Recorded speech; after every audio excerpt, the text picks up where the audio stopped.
In the quiet hours of the night, when the modern world falls silent and our minds drift toward the edges of consciousness, there exists a story so ancient and profound that it predates every civilization you know by thousands of years.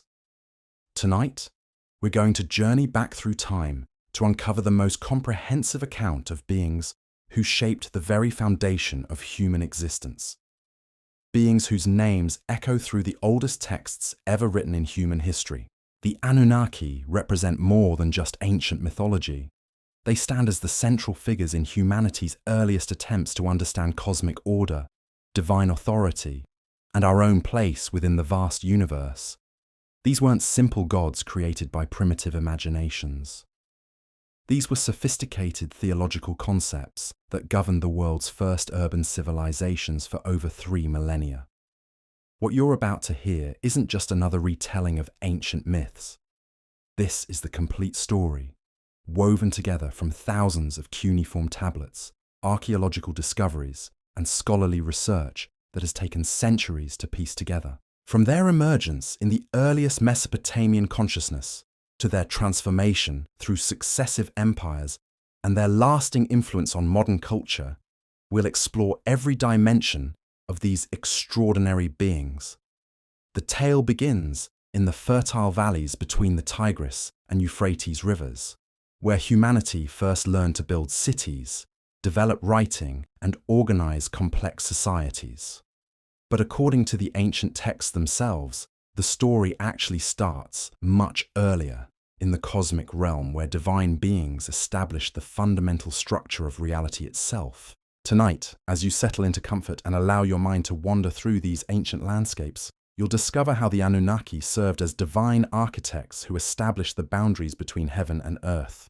You'll learn about their complex hierarchies, their relationships with humanity, and the dramatic events that shaped both their destiny and ours. The word Anunnaki itself holds profound meaning that reveals the nature of these beings. Derived from the Sumerian Anunna, meaning offspring of Anu or those of Anu's lineage, combined with Ki, denoting earth or land, the term fundamentally describes deities whose authority spanned from the celestial sphere to the earthly realm. This linguistic construction reveals how the ancient Sumerians conceived of divine hierarchy, where the Anunnaki functioned as intermediaries between the unreachable cosmic heights and the tangible world of human experience. Archaeological evidence suggests that by 3,000 years before the Common Era, the concept of a collective divine assembly had already taken deep root in Sumerian religious practice. The earliest references appear in administrative documents from cities like Uruk and Ur, where temple inventories mention offerings dedicated to the Anunnaki, who judge, and the greater Anunnaki of heaven and earth. These fragmentary mentions point to theological concepts that were already sophisticated and well established by the dawn of recorded history. The physical landscape where this story unfolds provides crucial context for understanding why these particular divine concepts emerged when and where they did. The southern Mesopotamian region, with its vast alluvial plains created by millennia of river deposits, presented both extraordinary opportunities and constant challenges for early human settlements. The annual flooding cycles that brought fertile silt also threatened to destroy entire communities, creating a natural environment where human survival depended on understanding and managing forces far greater than individual human power.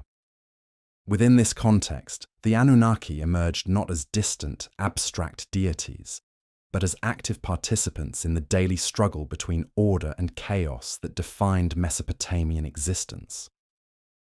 These beings governed the cosmic principles that determined whether rivers would flood destructively or beneficially, whether crops would flourish or fail, whether cities would prosper or fall to enemy conquest. Their authority encompassed both the natural forces that sustained life and the social structures that enabled civilization itself. The development of cuneiform writing around 3,200 years before the Common Era provided the technological foundation that allowed these theological concepts to be preserved, elaborated, and transmitted across generations.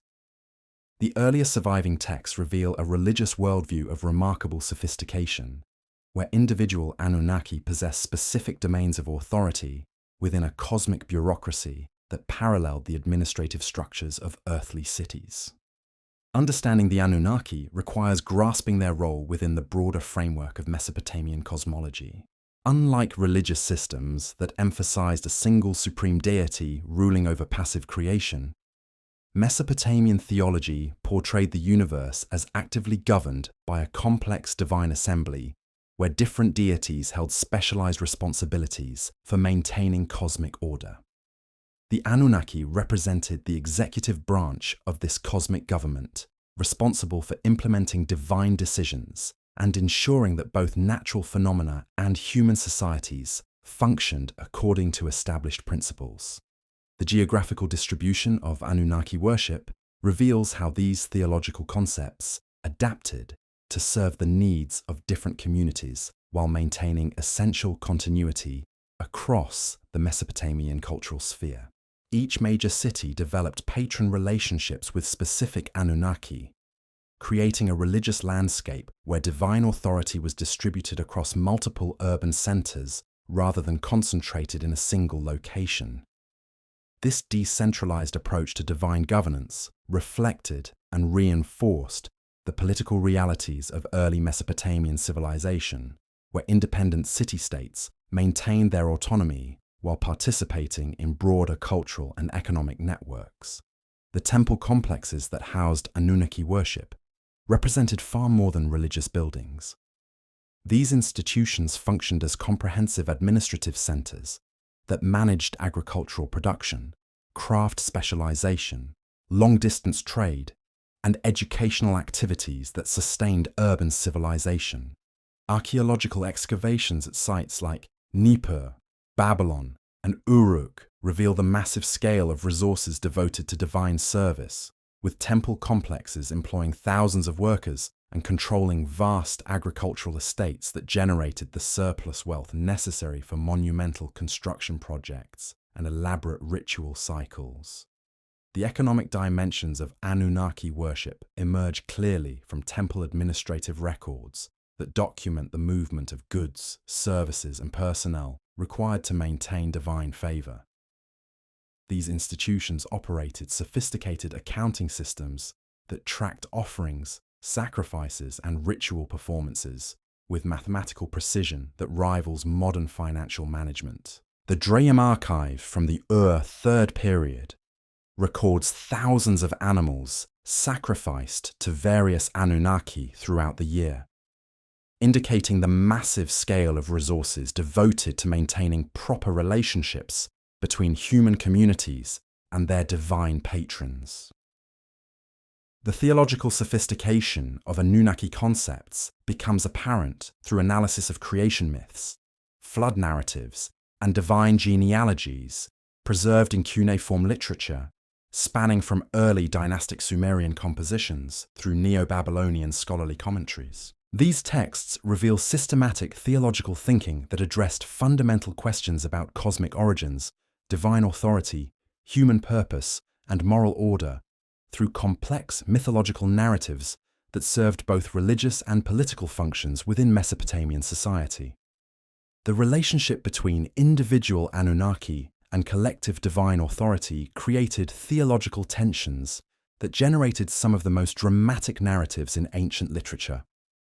Stories of divine conflicts, competing claims to supreme authority, and the consequences of challenging established cosmic order provided frameworks for understanding both natural disasters and political upheavals that affected human communities.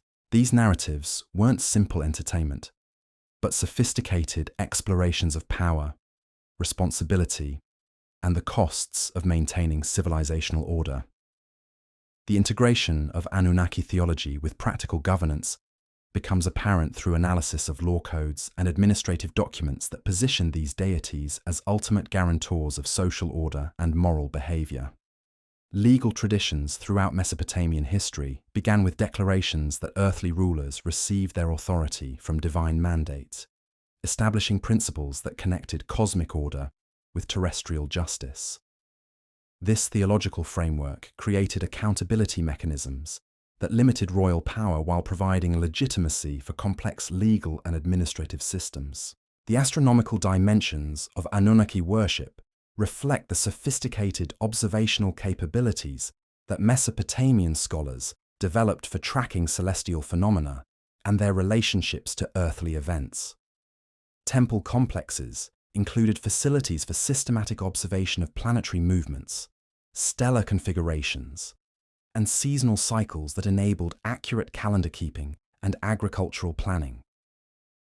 The association of individual Anunnaki with specific celestial bodies created interpretive frameworks that connected mythological narratives with observable natural phenomena, demonstrating how religious concepts could serve both spiritual and practical functions. The artistic representations of Anunnaki found on cylinder seals, temple reliefs, and votive objects provide visual documentation of how Mesopotamians conceived these deities' appearance and attributes.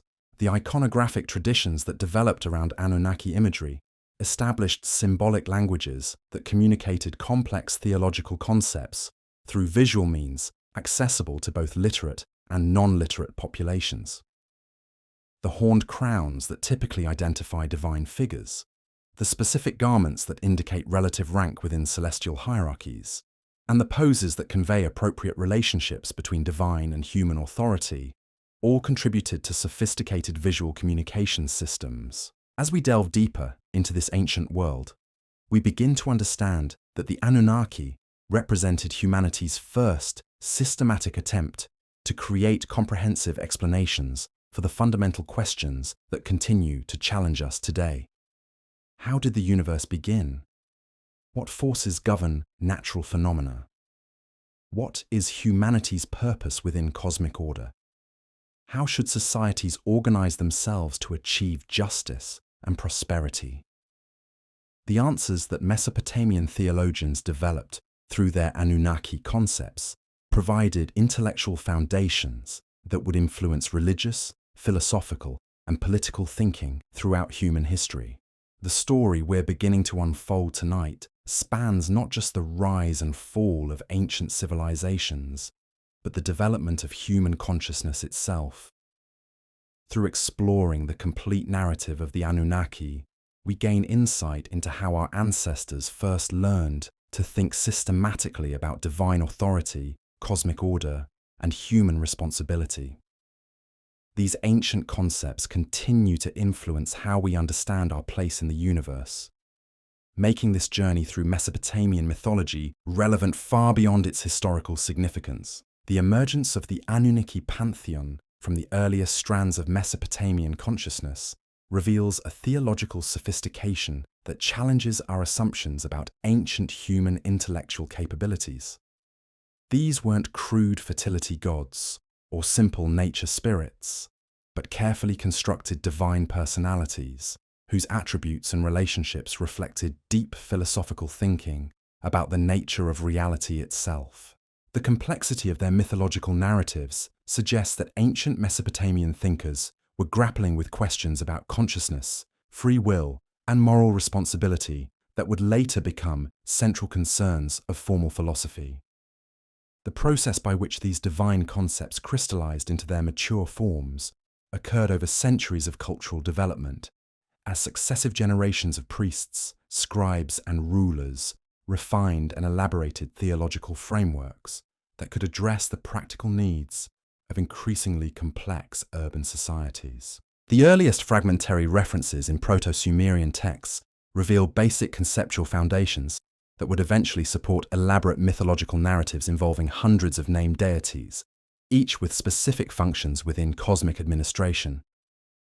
Archaeological evidence from sites like Tel Aswan and Chogamami demonstrates the material context within which Anunnaki concepts developed, showing communities that possessed sophisticated agricultural techniques, advanced craft specialization, and trade networks extending hundreds of kilometers beyond their immediate regions.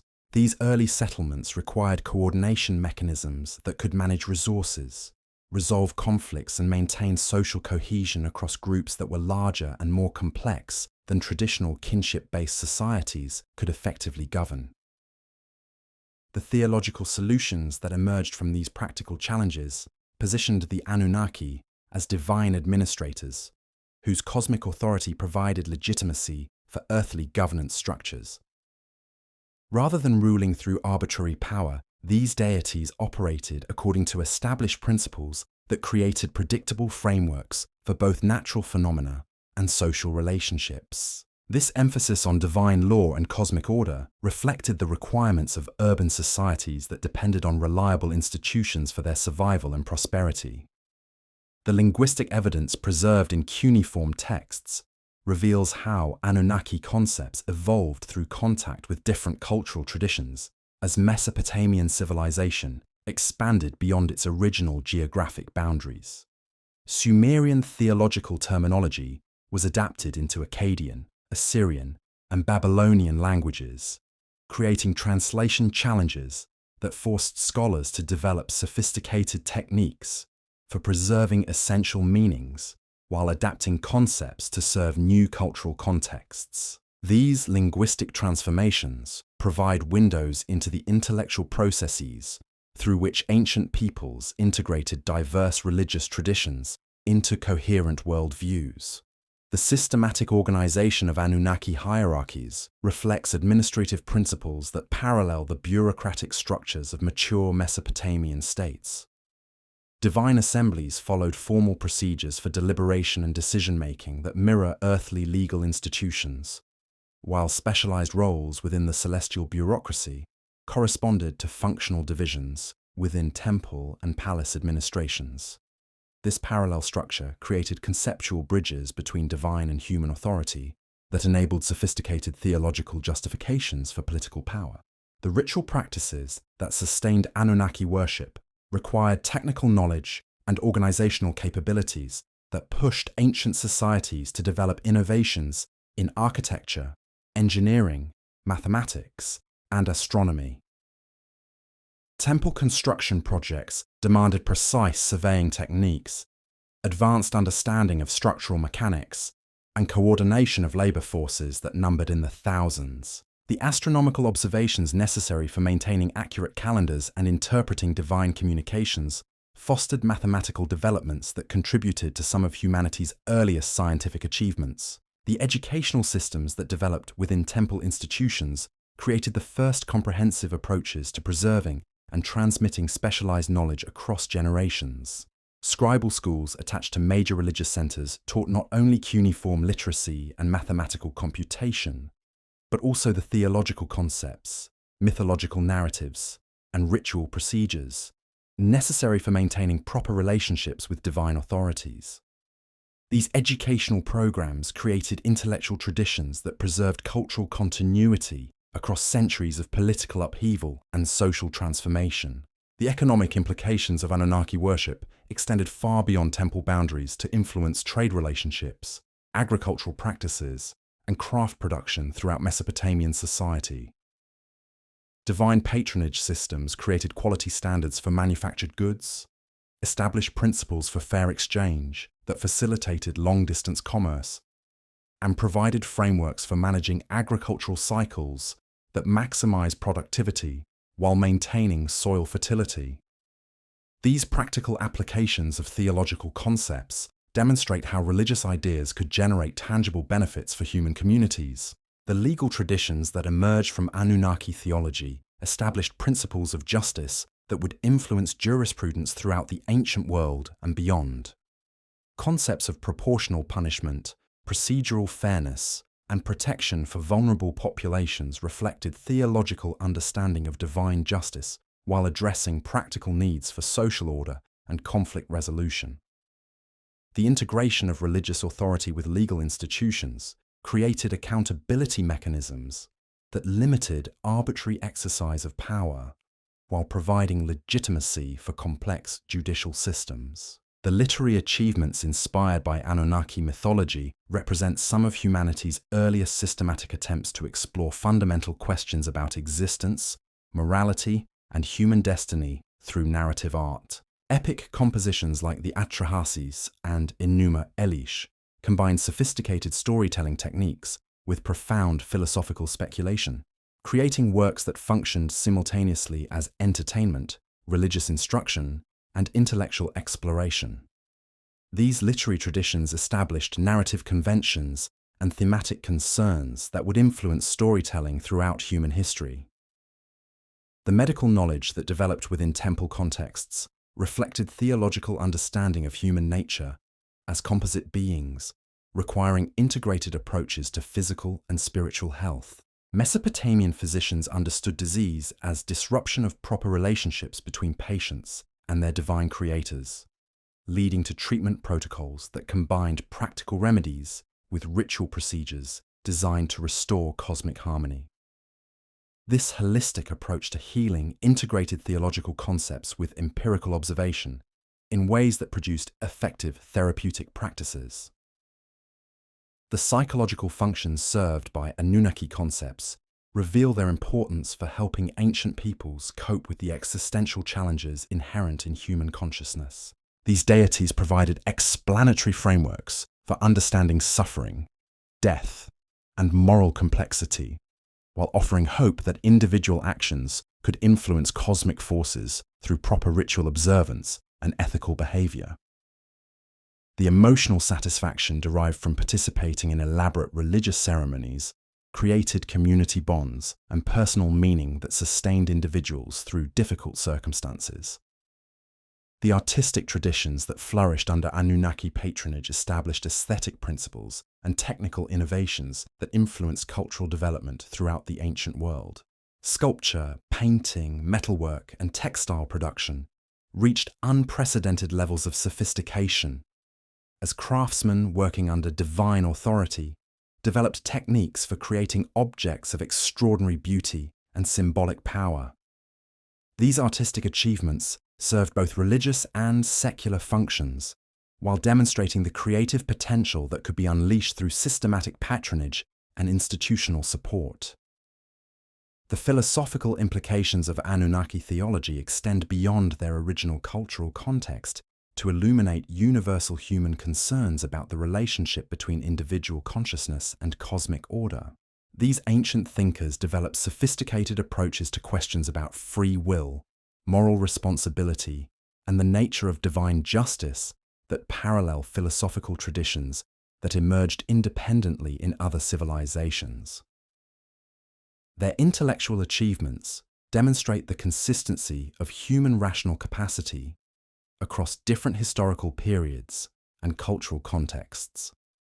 The transformation of Anunnaki concepts through successive historical periods reveals the dynamic character of religious traditions and their capacity for adaptation without losing essential identity.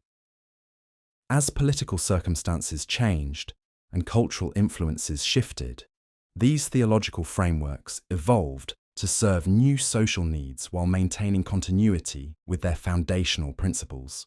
This flexibility enabled Mesopotamian religious traditions to survive conquest, cultural assimilation, and technological change across more than 3 millennia of continuous development. The influence of Anunnaki mythology on subsequent religious traditions demonstrates the enduring power of these ancient insights into human nature and cosmic order. Elements of Mesopotamian theology appear in modified forms throughout ancient Near Eastern religious literature, while structural patterns established by Anunnaki narratives influence storytelling traditions that reached far beyond their original geographic boundaries. These cultural transmissions reveal the universal appeal of the fundamental questions that Mesopotamian thinkers addressed through their theological speculations. As we continue our journey through this ancient landscape of divine authority and human aspiration, we begin to appreciate the remarkable intellectual achievement that these early civilizations represented. The Anunnaki emerged not from primitive superstition, but from sophisticated attempts to understand the complex relationships between natural phenomena, social organization, and individual consciousness that continue to challenge human understanding today. The administrative complexity that governed Anunnaki hierarchies emerges most clearly through examination of the cosmic bureaucracy that managed divine authority across multiple domains of existence. At the apex of this celestial organization stood three supreme deities whose complementary spheres of influence established the fundamental structure of universal governance. Anu, Enlil, and Enki formed what Babylonian theologians termed the divine triad, each controlling essential aspects of cosmic administration while maintaining collective responsibility for decisions that affected both divine and mortal realms. Anu's position as Skyfather placed him at the pinnacle of divine authority, though his rule operated through delegation rather than direct intervention. Ancient texts consistently describe him as dwelling in the highest heaven, removed from daily administrative duties but serving as final arbiter in disputes between lesser deities. The Babylonian creation epic portrays Anu as possessing cosmic force that could be transferred to other gods during moments of crisis, demonstrating how divine supremacy functioned through institutional frameworks rather than personal dominance. The practical manifestations of Anu's authority revealed themselves through elaborate ritual cycles that reinforced his cosmic kingship within temple complexes throughout Mesopotamia. The Anu temple at Uruk featured distinctive architectural programs that emphasized vertical ascension toward the divine realm, with priests symbolically traversing cosmic hierarchy through ascending multiple platform levels. The sacred marriage chamber at the Ziggurat summit provided settings for annual ceremonies that renewed Anu's sovereignty through ritualized union with Inanna, goddess of love and warfare. Enlil's dominion over atmospheric phenomena positioned him as the most actively involved member of the divine triad in earthly affairs. Babylonian sources consistently identify him as Lord of the Hurricane and King of Lands, reflecting his control over both natural forces and political structures. Temple archives preserve detailed accounts of how priests interpreted meteorological events as divine communications, with storms, floods, and droughts serving as messages from the god to human subjects. The integration of Enlil's authority with earthly governance appears throughout legal traditions that positioned him as ultimate legitimizer of royal power. The Code of Hammurabi declares that Anu and Enlil appointed the king to cause justice to prevail throughout the land, establishing principles that connected cosmic order with terrestrial law.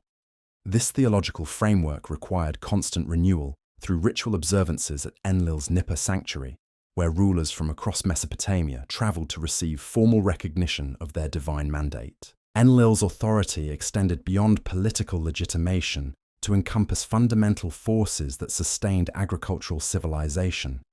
Sumerian hymns describe him as Lord of Abundance who controlled river flooding, soil fertility, and livestock productivity. Agricultural manuals began with prayers to Enlil, demonstrating how theological concepts translated into practical guidance for farming activities that supported urban centers. The god's role in managing natural cycles created dependencies that reinforced his authority over human communities. Enki's sphere of influence encompassed both fresh water sources essential for irrigation agriculture and intellectual capacities that enabled human civilization. Babylonian mythology consistently portrays him as humanity's patron and protector, the deity who provided knowledge and skills necessary for urban life. The Atrahasis epic describes how Enki secretly warned the flood hero of impending destruction, defying other gods' decision to eliminate humanity through catastrophic deluge. The Eridu temple complex, dedicated to Enki worship, served as Mesopotamia's most important center for scholarly and technical education. Archaeological evidence reveals extensive scribal schools, craftsman workshops, and laboratories where priests conducted early forms of chemical and medical experimentation. Temple libraries contain comprehensive collections of technical manuals covering irrigation engineering, metallurgy, textile production, and pharmaceutical preparation. Enki's association with the Abzu, the freshwater ocean beneath the earth, connected him to hydrological systems that made Mesopotamian agriculture possible. Sumerian hymns describe him as Lord of Flowing Water, who directed underground streams that fed rivers, canals, and wells. The Enki and Nin-Hersag myth provides detailed accounts of how the god established irrigation networks and taught humans techniques necessary for managing water resources. The assembly of great gods functioned as divine legislature that deliberated on matters affecting cosmic order and human civilization. Babylonian sources describe this assembly as comprising 50 Anunnaki who gathered in the Upsukinaku, a cosmic chamber located within Enlil's Nippur sanctuary. Assembly proceedings followed formal protocols that paralleled earthly legal institutions, with designated speakers presenting cases, witnesses providing testimony, and judges rendering verdicts based on established precedents. Administrative roles within the Divine Assembly reflected specialized areas of cosmic responsibility that paralleled functional divisions within earthly bureaucracies.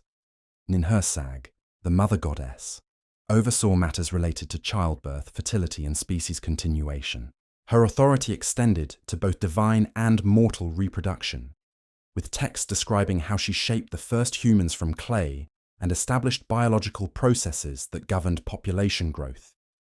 Nana, the moon god, controlled temporal measurement and calendar systems that structured both religious and secular activities. Babylonian astronomical texts describe his movement through the heavens as providing fundamental rhythm for agricultural, commercial, and ritual cycles.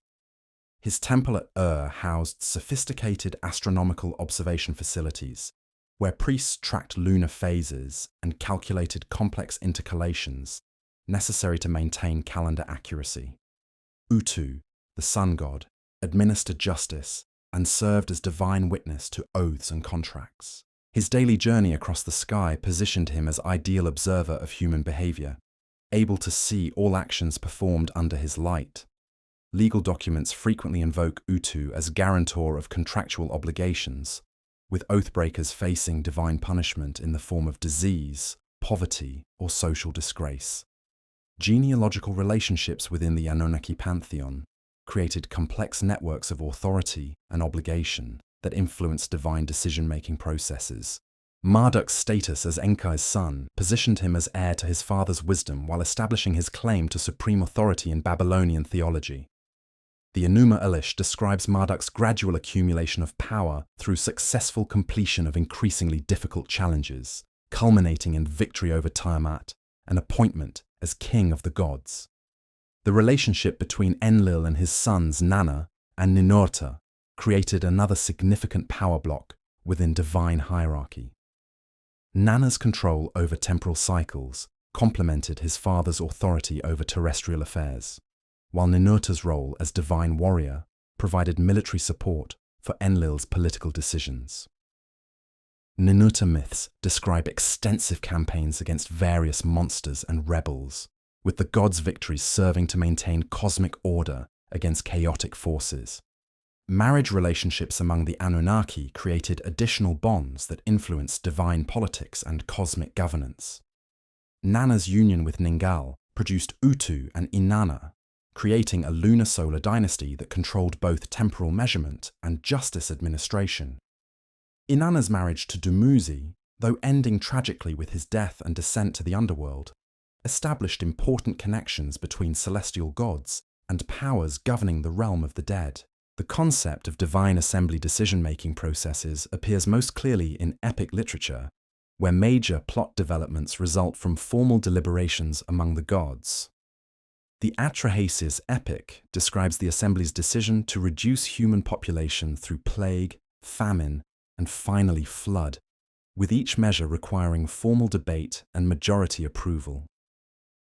Enki's opposition to these measures creates dramatic tension, while illustrating how individual gods could challenge collective decisions through procedural means rather than direct confrontation.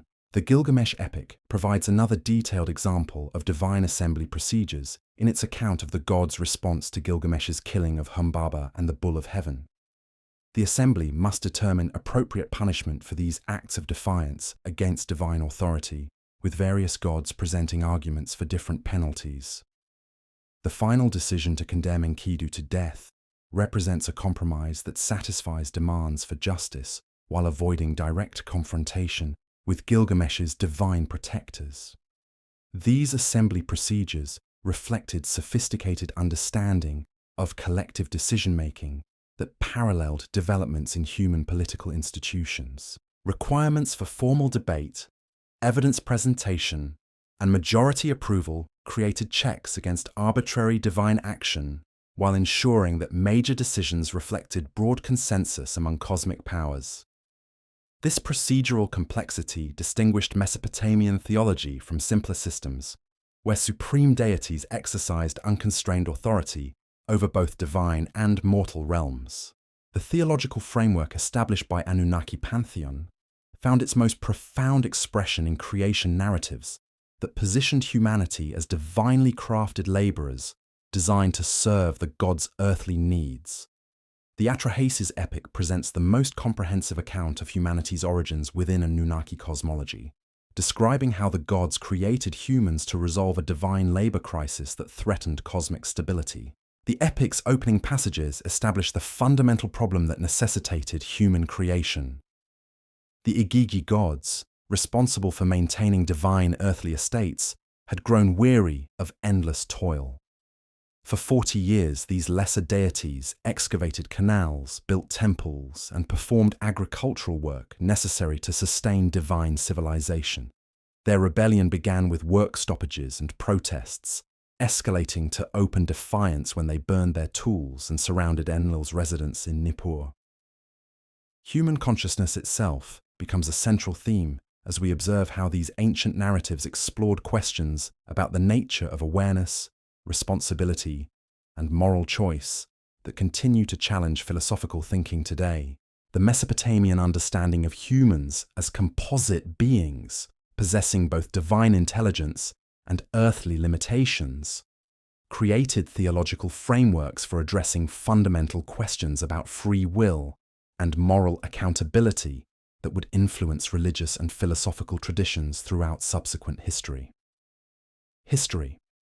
The resolution of the divine labor crisis required sophisticated theological reasoning that reveals the complexity of Mesopotamian thinking about consciousness and creation. Enlil's initial response involved summoning the divine assembly to address this unprecedented challenge to cosmic authority.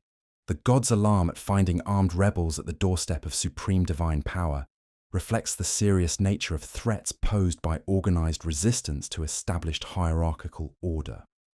The assembly deliberations conducted within the sacred chamber required careful consideration of how to maintain essential cosmic functions while addressing legitimate grievances from overworked divine laborers. The solution proposed by Enki demonstrated his characteristic wisdom and concern for practical problem-solving approaches that could satisfy competing interests while preserving fundamental structures of divine governance.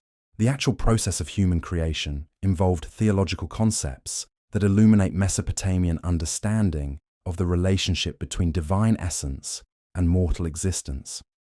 Enki's plan required sacrificing Wei-Lu, described as a god possessing intelligence, whose blood would provide the essential divine component for human nature.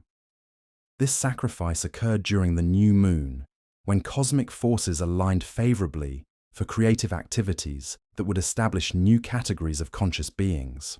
The text specifies that Nintu, the birth goddess, mixed the slain god's blood with clay to form basic human substance, with divine blood providing intelligence and clay contributing physical form. The creation process involved 14 birth goddesses, each responsible for producing one male and one female human.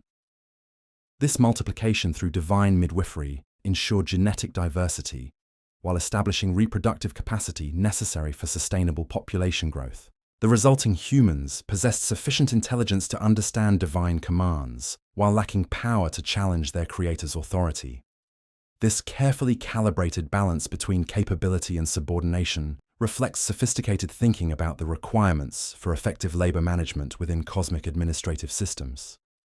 The humans could perform complex tasks requiring reasoning and coordination, while remaining dependent on divine guidance for ultimate direction. Enki's intervention in human creation carried profound theological implications that distinguished him from other Anunnaki members, while establishing his role as humanity's divine patron.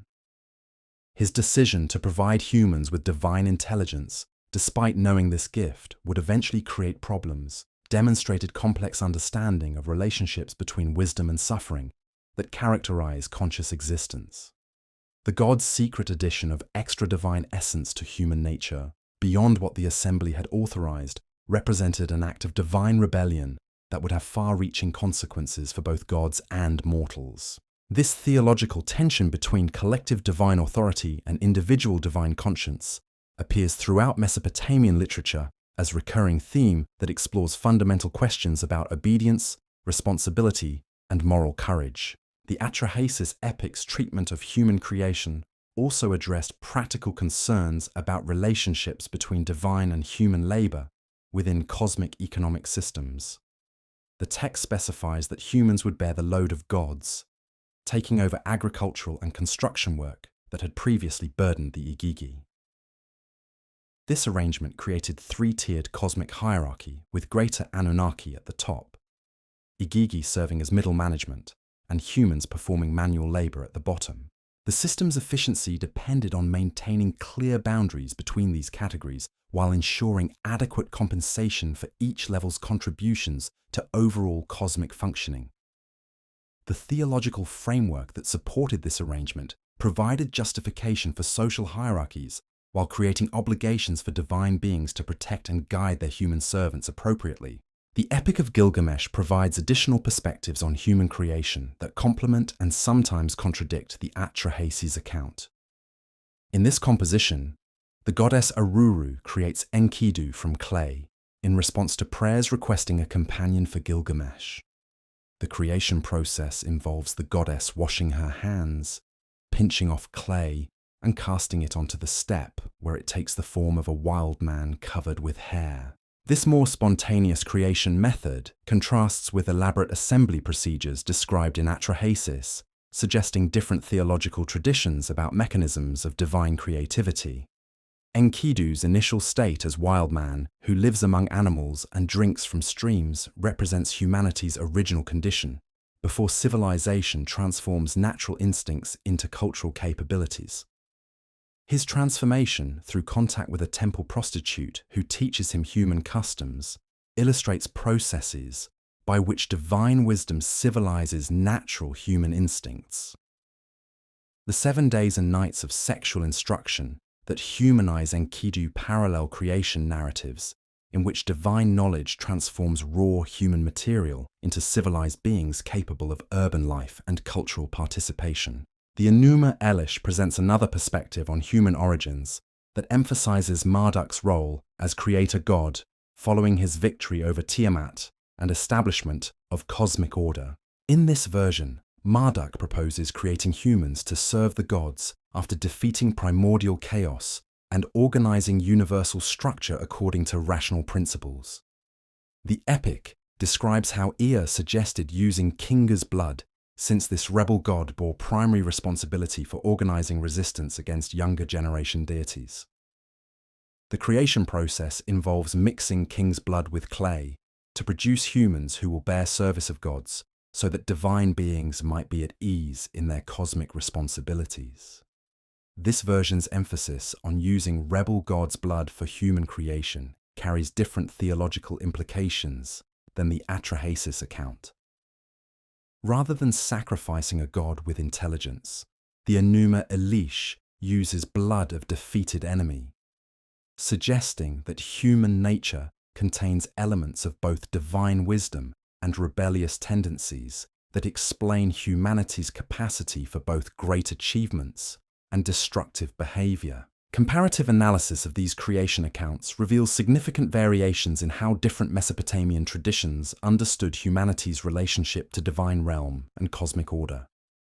The Atrahasis epic emphasizes humanity's role as divinely created laborers whose primary purpose involves serving God's material needs through agricultural and construction activities.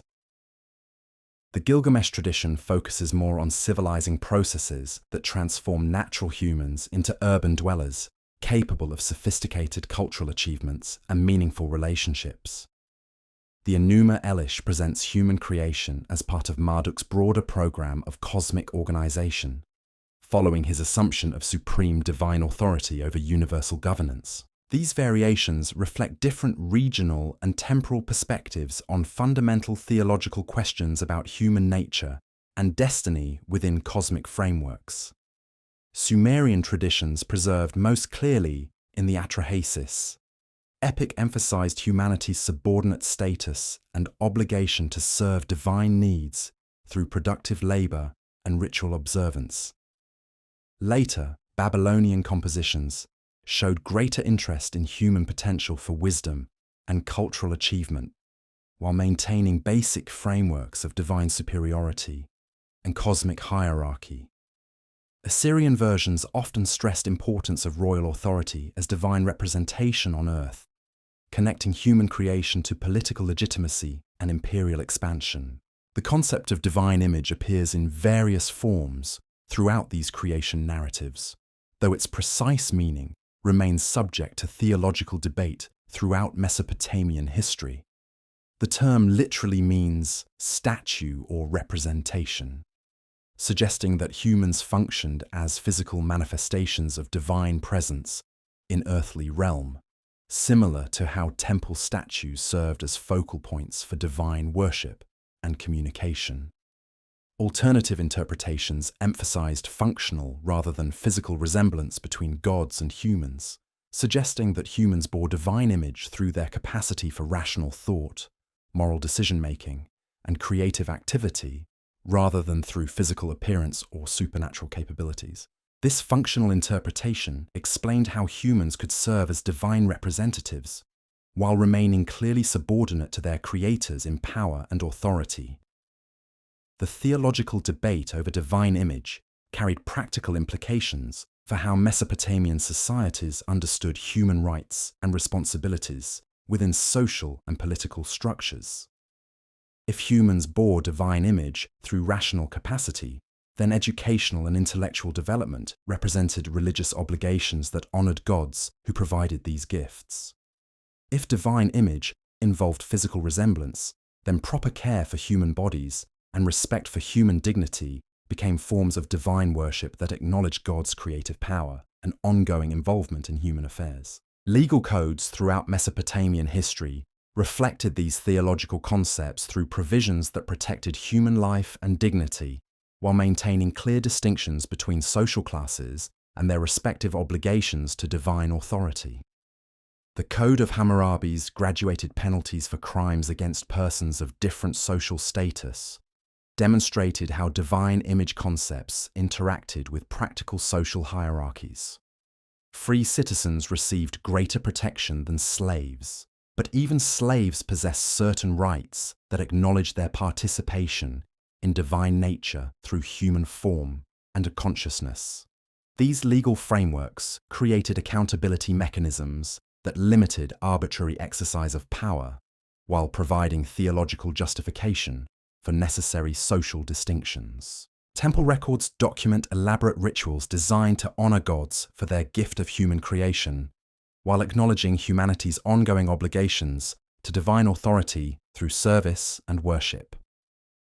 New Year festivals included ceremonies that symbolically reenacted human creation, with priests molding clay figures while reciting appropriate incantations that preserved traditional knowledge about cosmic origins. These rituals served both educational and devotional purposes, teaching participants about their origins while reinforcing their obligations to serve divine needs through temple support and moral behavior that maintained cosmic order.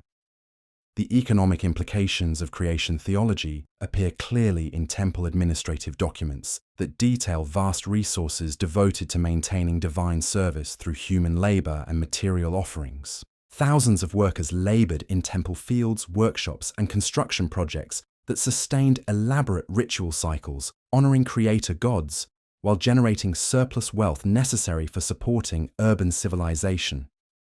These economic arrangements translated theological concepts about human purpose into practical systems that organized large-scale productive activities around religious obligations and divine service. Medical texts preserve additional evidence of how creation theology influenced practical understanding of human nature and health within Mesopotamian cultural frameworks. Mesopotamian physicians understood disease as resulting from divine displeasure or demonic interference with God's creative work, leading to treatment protocols that combined practical remedies with ritual procedures designed to restore proper relationships between patients and their divine creators. This holistic approach reflected theological understanding of humans as composite beings whose physical and spiritual components required integrated care that addressed both material symptoms and underlying spiritual causes of illness and suffering. The preservation of creation narratives across multiple millennia demonstrates their fundamental importance for Mesopotamian cultural identity and religious practice throughout successive periods of political change and foreign influence. Scribes continuously copied, edited, and reinterpreted these texts to address changing political and social conditions while maintaining core theological principles about humanity's divine origins and ongoing obligations to cosmic order. This textual tradition provided stability and continuity that helped Mesopotamian civilization maintain coherent cultural identity despite frequent political upheavals and foreign conquests that might otherwise have disrupted cultural transmission and religious continuity. The theological tensions inherent in humanity's creation as divine laborers inevitably led to conflicts that would culminate in the most catastrophic decision recorded in Mesopotamian literature. The Anunnaki's collective determination to destroy their human creations through devastating flood represented the ultimate expression of divine frustration with creatures who had exceeded their intended limitations while threatening established cosmic order through their growing independence and cultural sophistication. Human consciousness, with its capacity for both obedience and rebellion, had created unforeseen complications that challenged the fundamental assumptions underlying the original creation project and divine governance systems that depended on predictable subordinate behavior from human populations. The consequences of divine intelligence residing within mortal forms became apparent within 6 centuries of humanity's creation, as expanding populations developed cultural practices and social institutions that operated with minimal reference to divine oversight. The earth had become densely populated with thriving communities that generated constant activity and noise, creating disturbances that proved particularly troublesome for Enlil, whose authority over terrestrial affairs made him directly responsible for maintaining order among human settlements. Archaeological evidence from sites like Tel es Sarwan and Chogamami supports the epic's portrayal of rapid demographic expansion during the 6th millennium, when improved agricultural techniques and irrigation systems enabled larger settlements to sustain themselves throughout seasonal variations.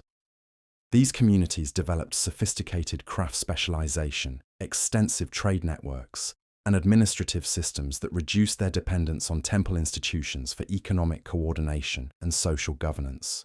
The resulting cultural autonomy represented a significant departure from the original divine plan, which had envisioned humans as docile laborers under direct godly supervision. Instead, human societies were developing their own legal codes, religious practices, and political structures that functioned independently of divine mandates, creating parallel systems of authority that threatened to undermine the cosmic hierarchy upon which universal order depended. Enlil's initial attempts to control human population growth involved sending plagues and famines that would reduce numbers to manageable levels without completely eliminating the species. The Atrahasis epic describes 3 successive attempts at demographic control, each involving different divine agents and methodologies designed to achieve specific population targets while preserving essential agricultural and craft knowledge necessary for continued divine service. The first plague, administered through Namtar the plague god, targeted specific age groups and social classes to achieve demographic rebalancing without disrupting essential production systems. When this selective approach proved insufficient to address the fundamental problem of human independence, Enlil authorized more comprehensive famine conditions that would force human communities to compete for scarce resources, naturally reducing population levels through starvation and conflict. The gods' strategy involved manipulating weather patterns and agricultural conditions to create widespread food shortages that would demonstrate divine power while reducing human numbers to sustainable levels. Adad, the storm god, withheld seasonal rains that enabled crop growth, while other deities responsible for fertility and abundance withdrew their support from human agricultural activities, creating coordinated pressure that should have achieved desired demographic outcomes. The resulting famines achieved temporary population reductions, but failed to address the fundamental problem of human cultural independence that concerned Enlil most deeply. Human communities demonstrated remarkable resilience and adaptability, developing alternative food sources, improved storage techniques, and cooperative strategies that enabled them to survive divine punishment more successfully than anticipated by the cosmic authorities. Enki's repeated intervention to assist humanity during these crises created mounting tension within the divine assembly and established theological frameworks that would drive the flood narrative toward its dramatic climax. The gods' provision of alternative survival strategies, irrigation techniques, and agricultural innovations enabled human communities to weather divine punishment while continuing to develop autonomous cultural institutions that operated beyond direct divine control. These interventions violated the assembly's collective decisions and represented a form of divine insubordination that challenged hierarchical authority structures governing Anunnaki relationships. The escalating conflict between Enlil and Enki reflected deeper theological questions about the nature of divine justice and the extent to which individual gods could pursue independent policies that contradicted collective decisions made through proper assembly procedures. Enlil's position emphasized the importance of maintaining cosmic order through strict enforcement of divine authority over all created beings, while Enki's actions suggested that wisdom and compassion should temper the application of divine power, particularly when dealing with creatures who possessed divine intelligence and therefore some capacity for moral reasoning and ethical choice. This fundamental disagreement about divine governance principles would reach its climax in the flood decision and its aftermath, creating theological tensions that would influence Mesopotamian religious thought throughout subsequent historical periods. The conflict revealed inherent contradictions within cosmic authority structures that had not been adequately addressed during the original creation planning.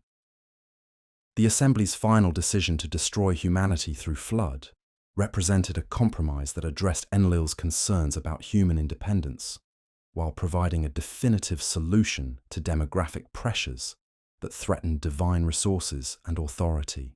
The Atrahasis epic describes elaborate deliberations in which various gods presented arguments for different approaches to the human crisis, revealing sophisticated understanding of collective decision-making processes and their limitations.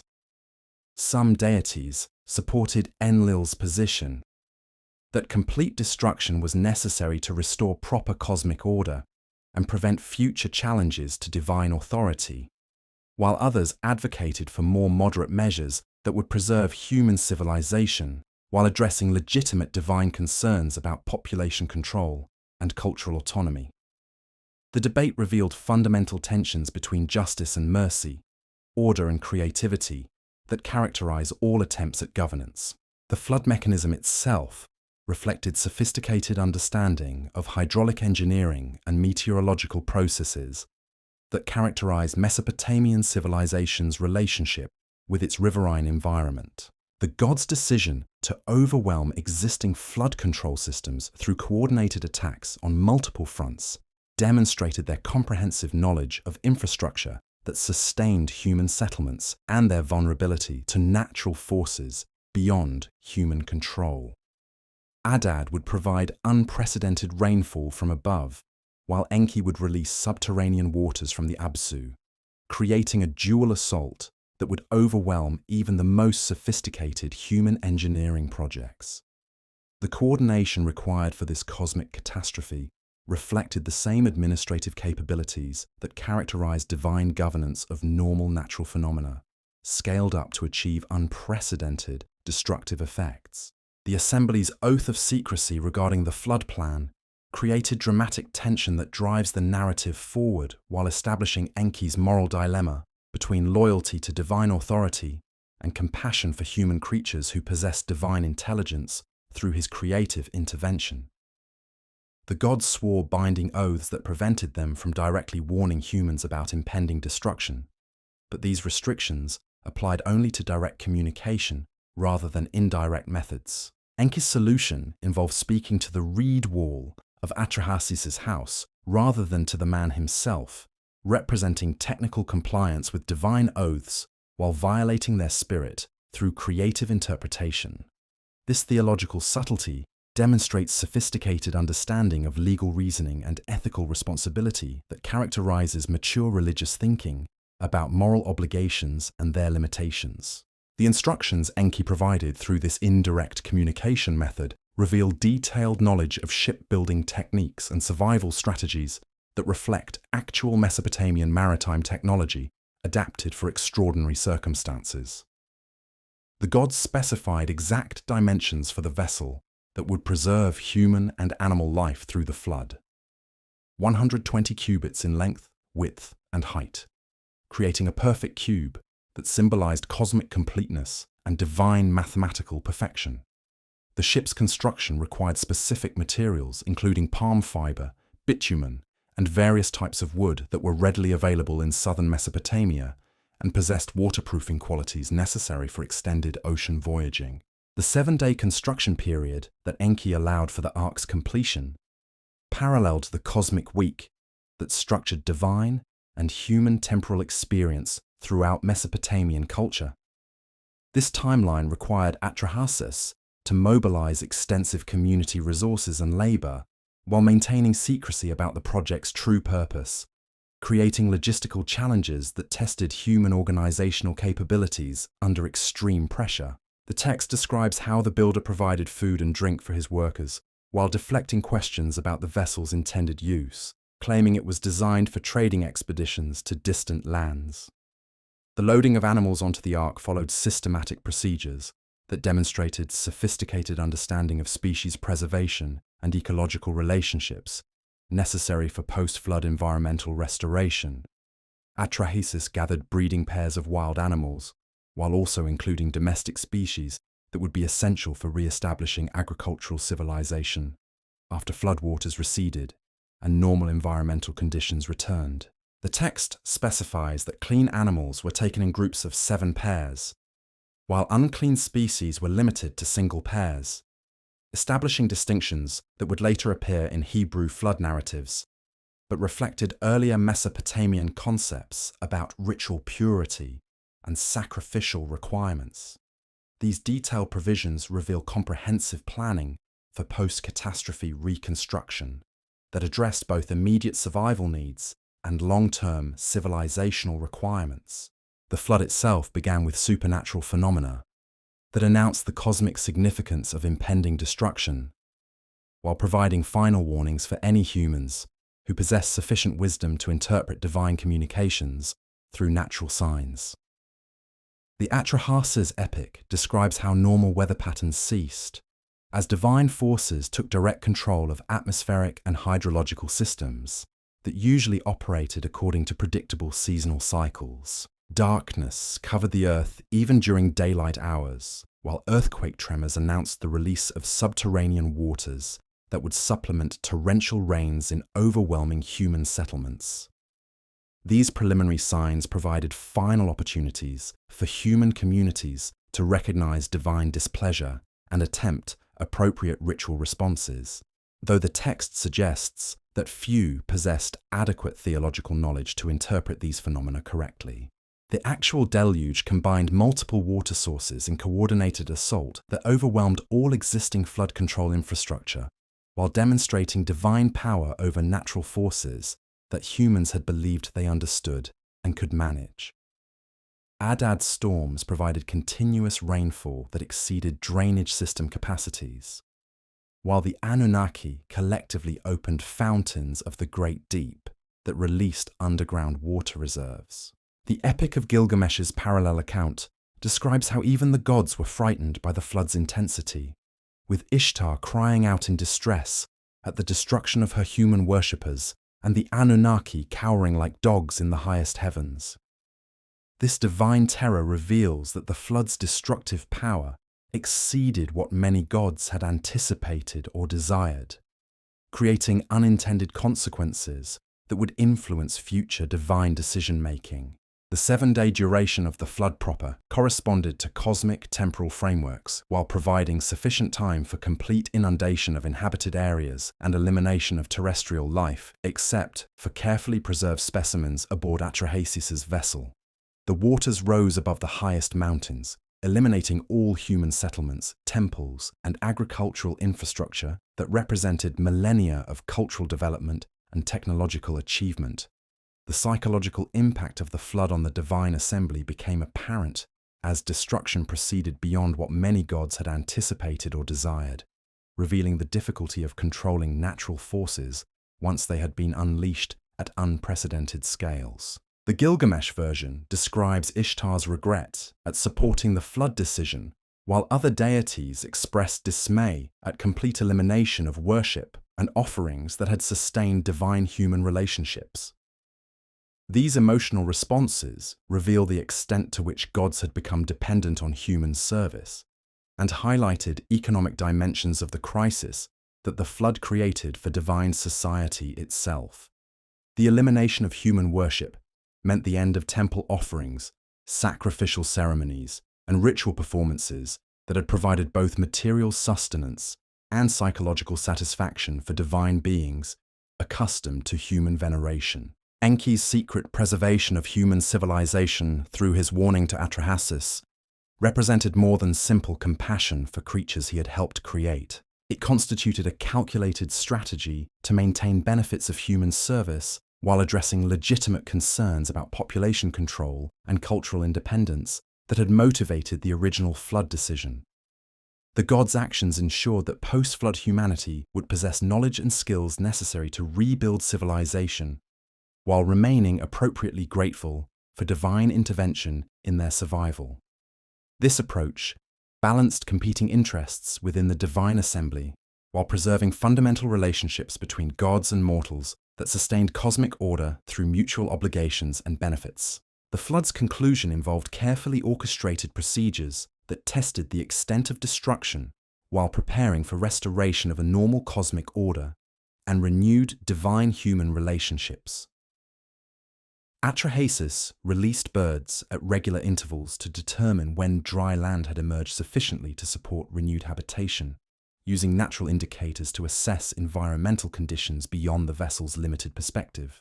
The dove's return with an olive leaf provided confirmation that vegetation had begun recovery processes necessary for supporting terrestrial life, while the raven's failure to return indicated that carrion from the flood's victims had been sufficiently dispersed to prevent disease outbreaks that might threaten survivors.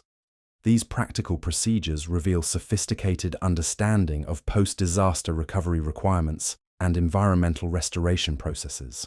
The Ark's landing on Mount Nisir, identified with modern Pir Omar Gudrun in the Zagros Mountains, positioned flood survivors in highland territory that had remained above floodwaters and possessed resources necessary for immediate survival, while lower elevations dried sufficiently for permanent resettlement. This location provided access to fresh water, wild game, and materials for constructing temporary shelters during transition periods. The mountain's sacred associations in later Mesopotamian tradition reflected its role as birthplace of renewed human civilization and site of crucial covenant negotiations between divine and human authorities. The elevated location symbolized humanity's closer proximity to divine realm following their survival of cosmic judgment, while also representing the humility and dependence that should characterize post-flood human attitudes toward divine authority. Human consciousness had survived its first great test through divine mercy and human ingenuity working together. but the experience would fundamentally alter relationships between gods and mortals, while establishing new parameters for cosmic governance that acknowledged both human potential and human limitations within universal order. Atrahasis's first act upon leaving the Ark involved constructing an altar and offering sacrifices that announced humanity's survival to the divine assembly.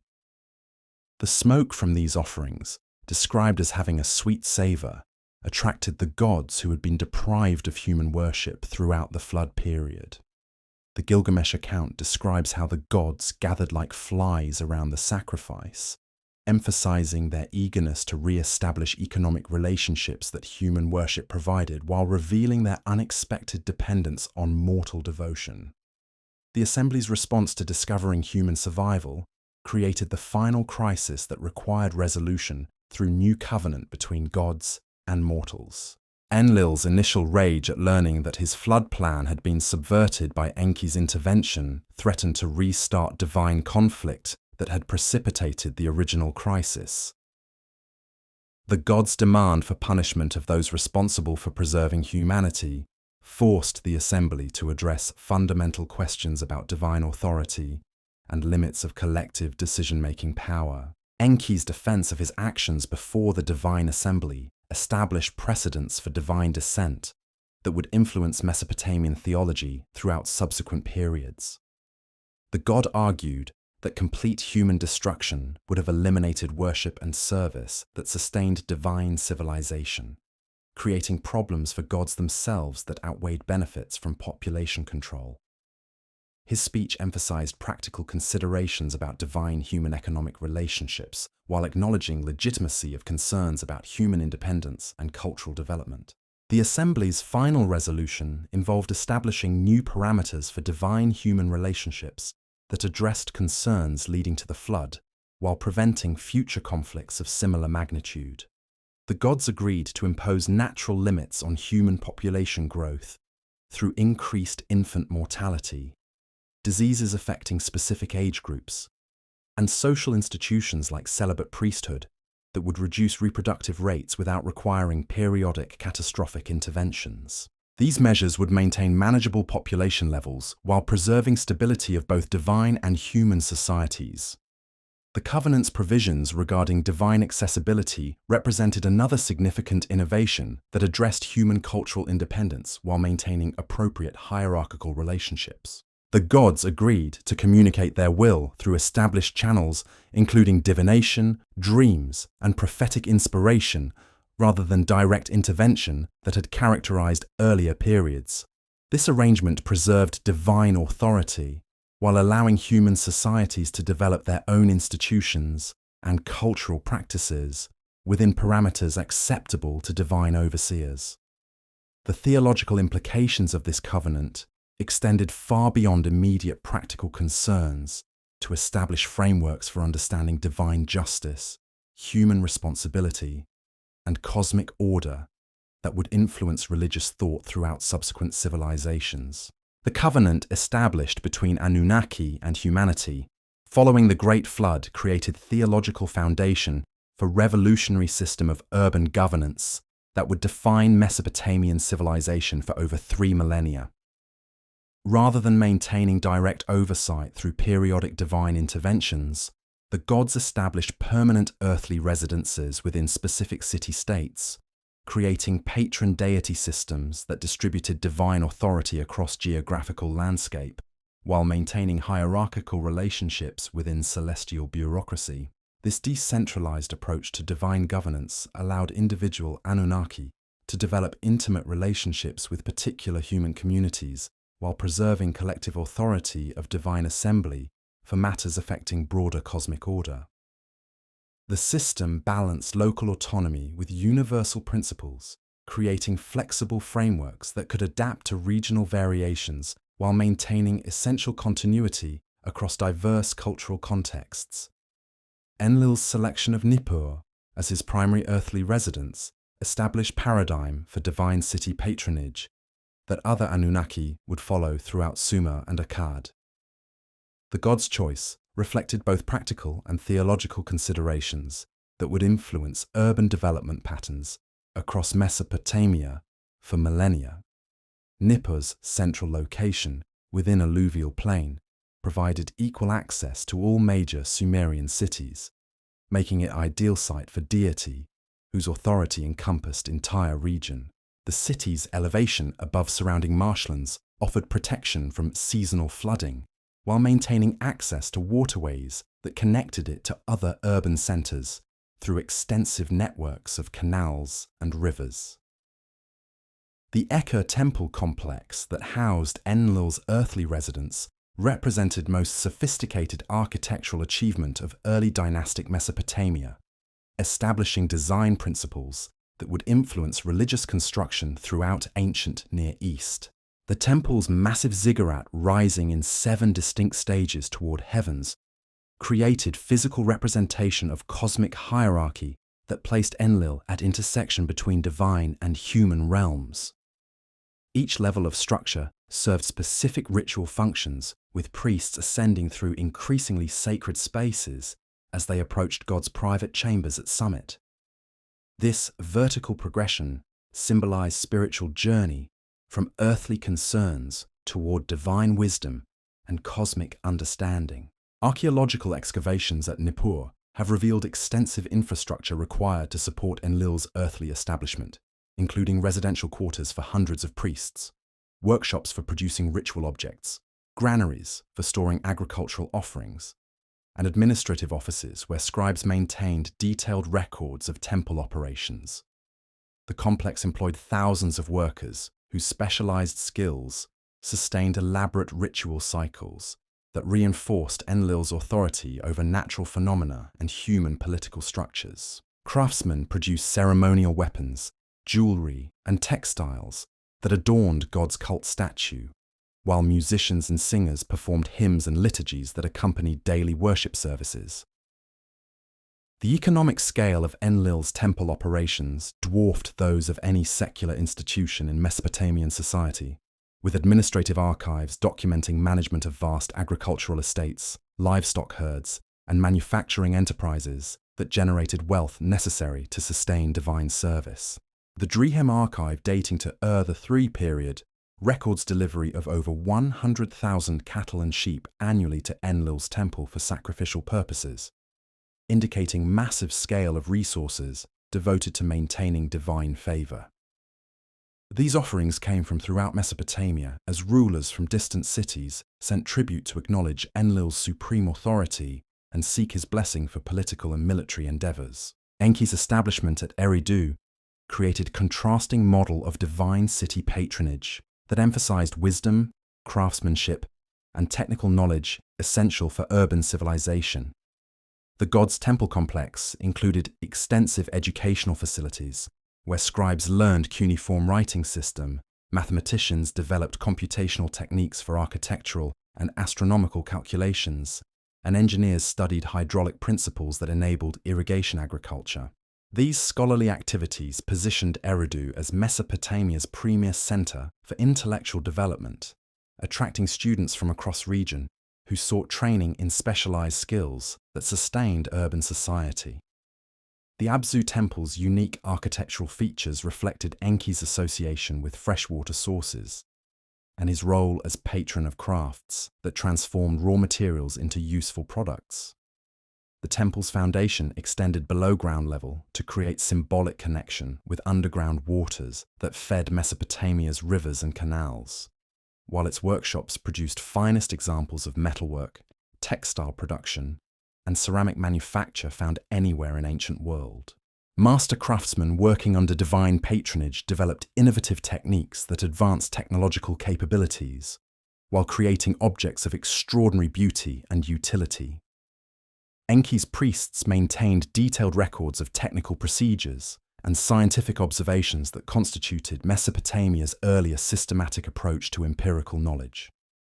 Medical texts preserved in temple library documented surgical procedures, pharmaceutical preparations, and diagnostic techniques that represented sophisticated understanding of human anatomy and disease processes. Mathematical tablets recorded computational methods for calculating areas, volumes, and astronomical cycles that enabled accurate calendar keeping and architectural planning.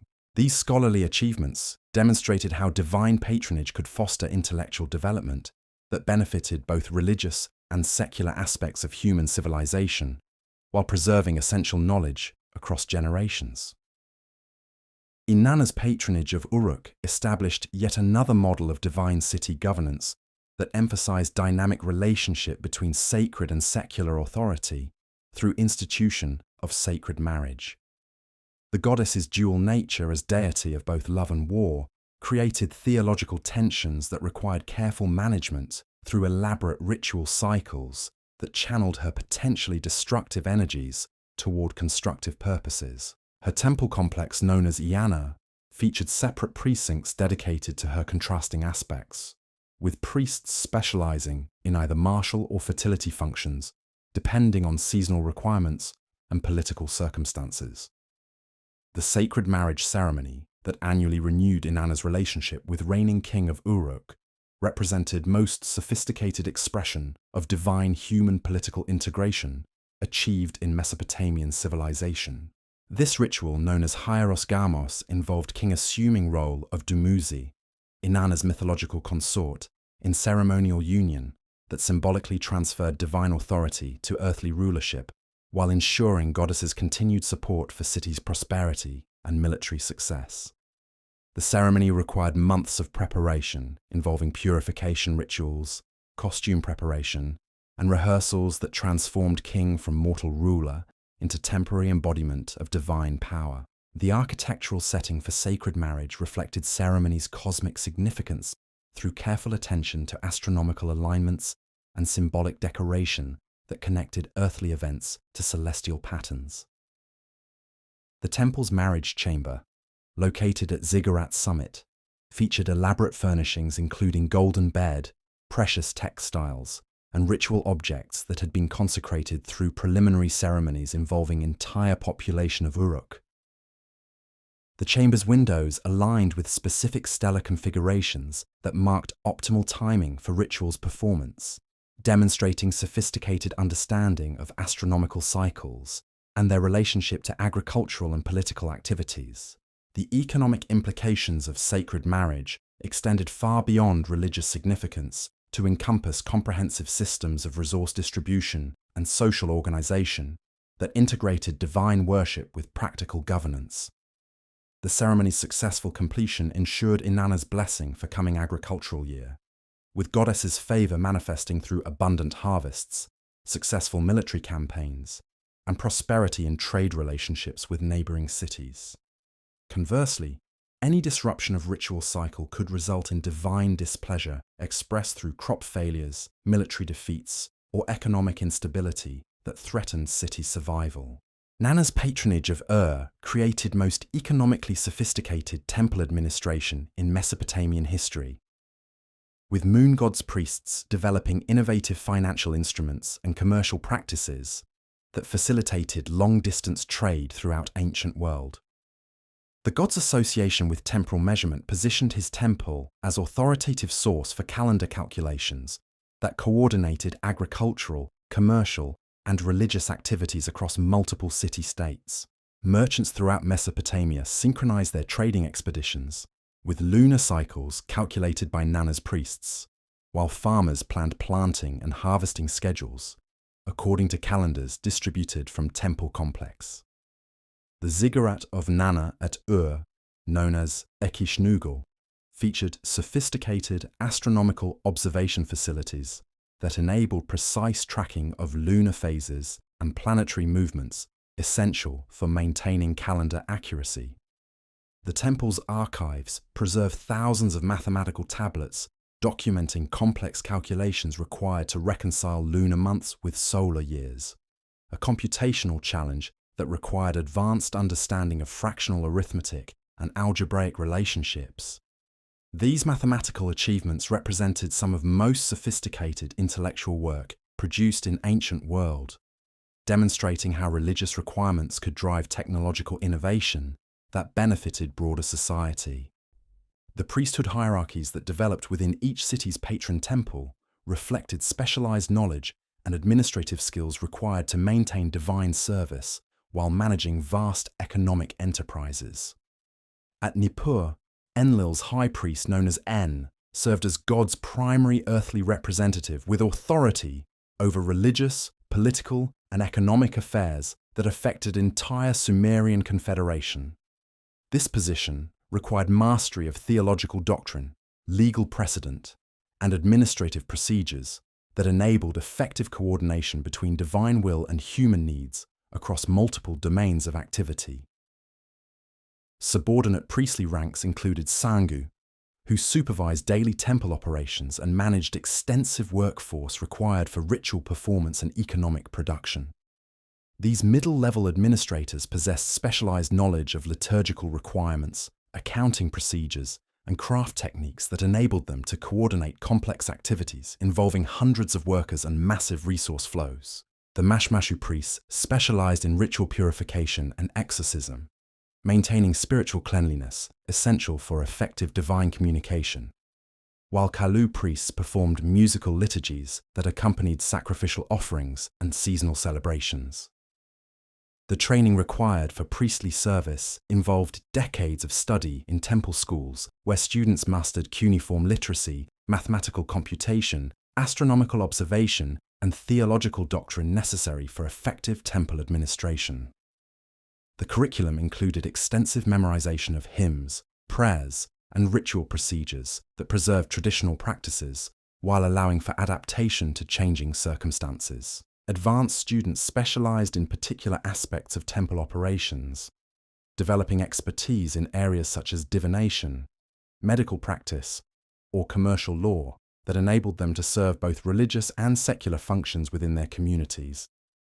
This educational system created intellectual traditions that maintained cultural continuity while fostering innovation and adaptation to new circumstances. Women played crucial roles within temple hierarchies, particularly in institutions dedicated to goddesses like Inanna, where female priests known as Entu served as deities' primary earthly representatives.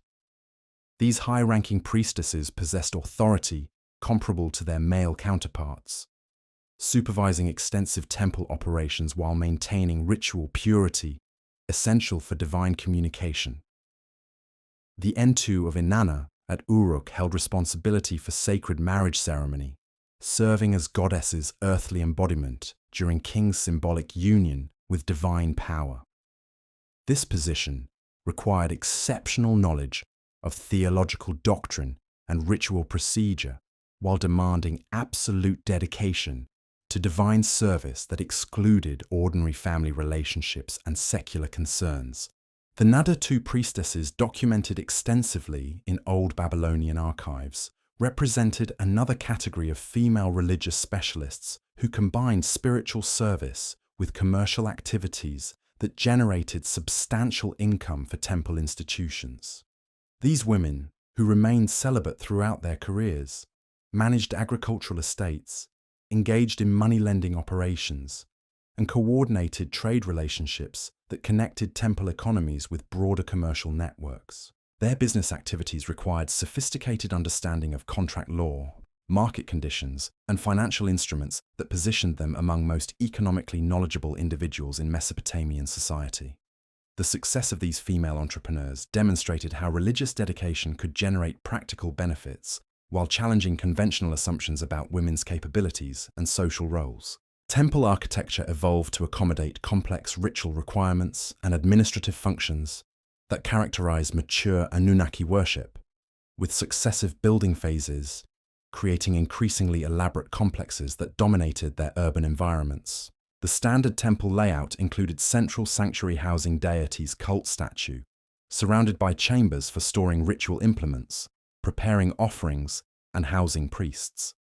Courtyards provided space for large-scale ceremonies involving entire urban populations, while administrative wings contained archives, workshops, and residential quarters necessary for temple operations. The technological sophistication of temple construction reflected both religious requirements and practical considerations about structural stability and environmental adaptation. Builders developed innovative techniques for creating waterproof foundations in marshy terrain, constructing earthquake-resistant walls capable of supporting massive superstructures, and designing drainage systems that prevented flood damage to sacred precincts.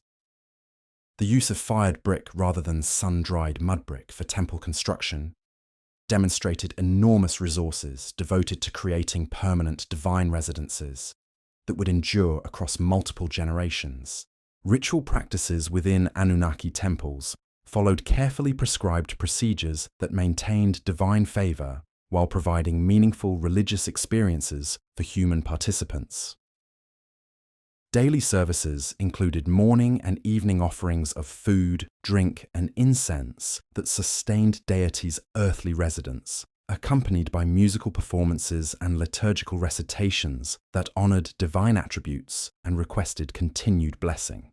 The god's cult statue received personal care, including washing, clothing changes, and presentation of meals that treated divine image as living presence requiring constant attention. Seasonal festivals created opportunities for entire urban populations to participate in divine worship through processions, communal meals, and ritual performances that reinforce social cohesion while honoring patron deities. The Akitu New Year celebration involved elaborate ceremonies that symbolically renewed divine kingship and cosmic order, with patron deity statue traveling throughout city to receive homage from all social classes.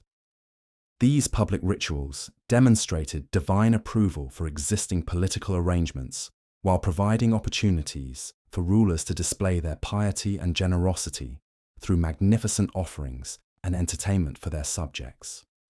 The integration of divine worship with practical governance created temple institutions that functioned as comprehensive administrative centers, managing legal disputes, commercial transactions, and social services that affected entire urban populations. Temple courts adjudicated conflicts involving contract violations, property disputes, and family law matters, with priests serving as judges whose decisions carried divine authority. These legal functions positioned temples as essential institutions for maintaining social order while ensuring that human behavior conformed to divine moral standards.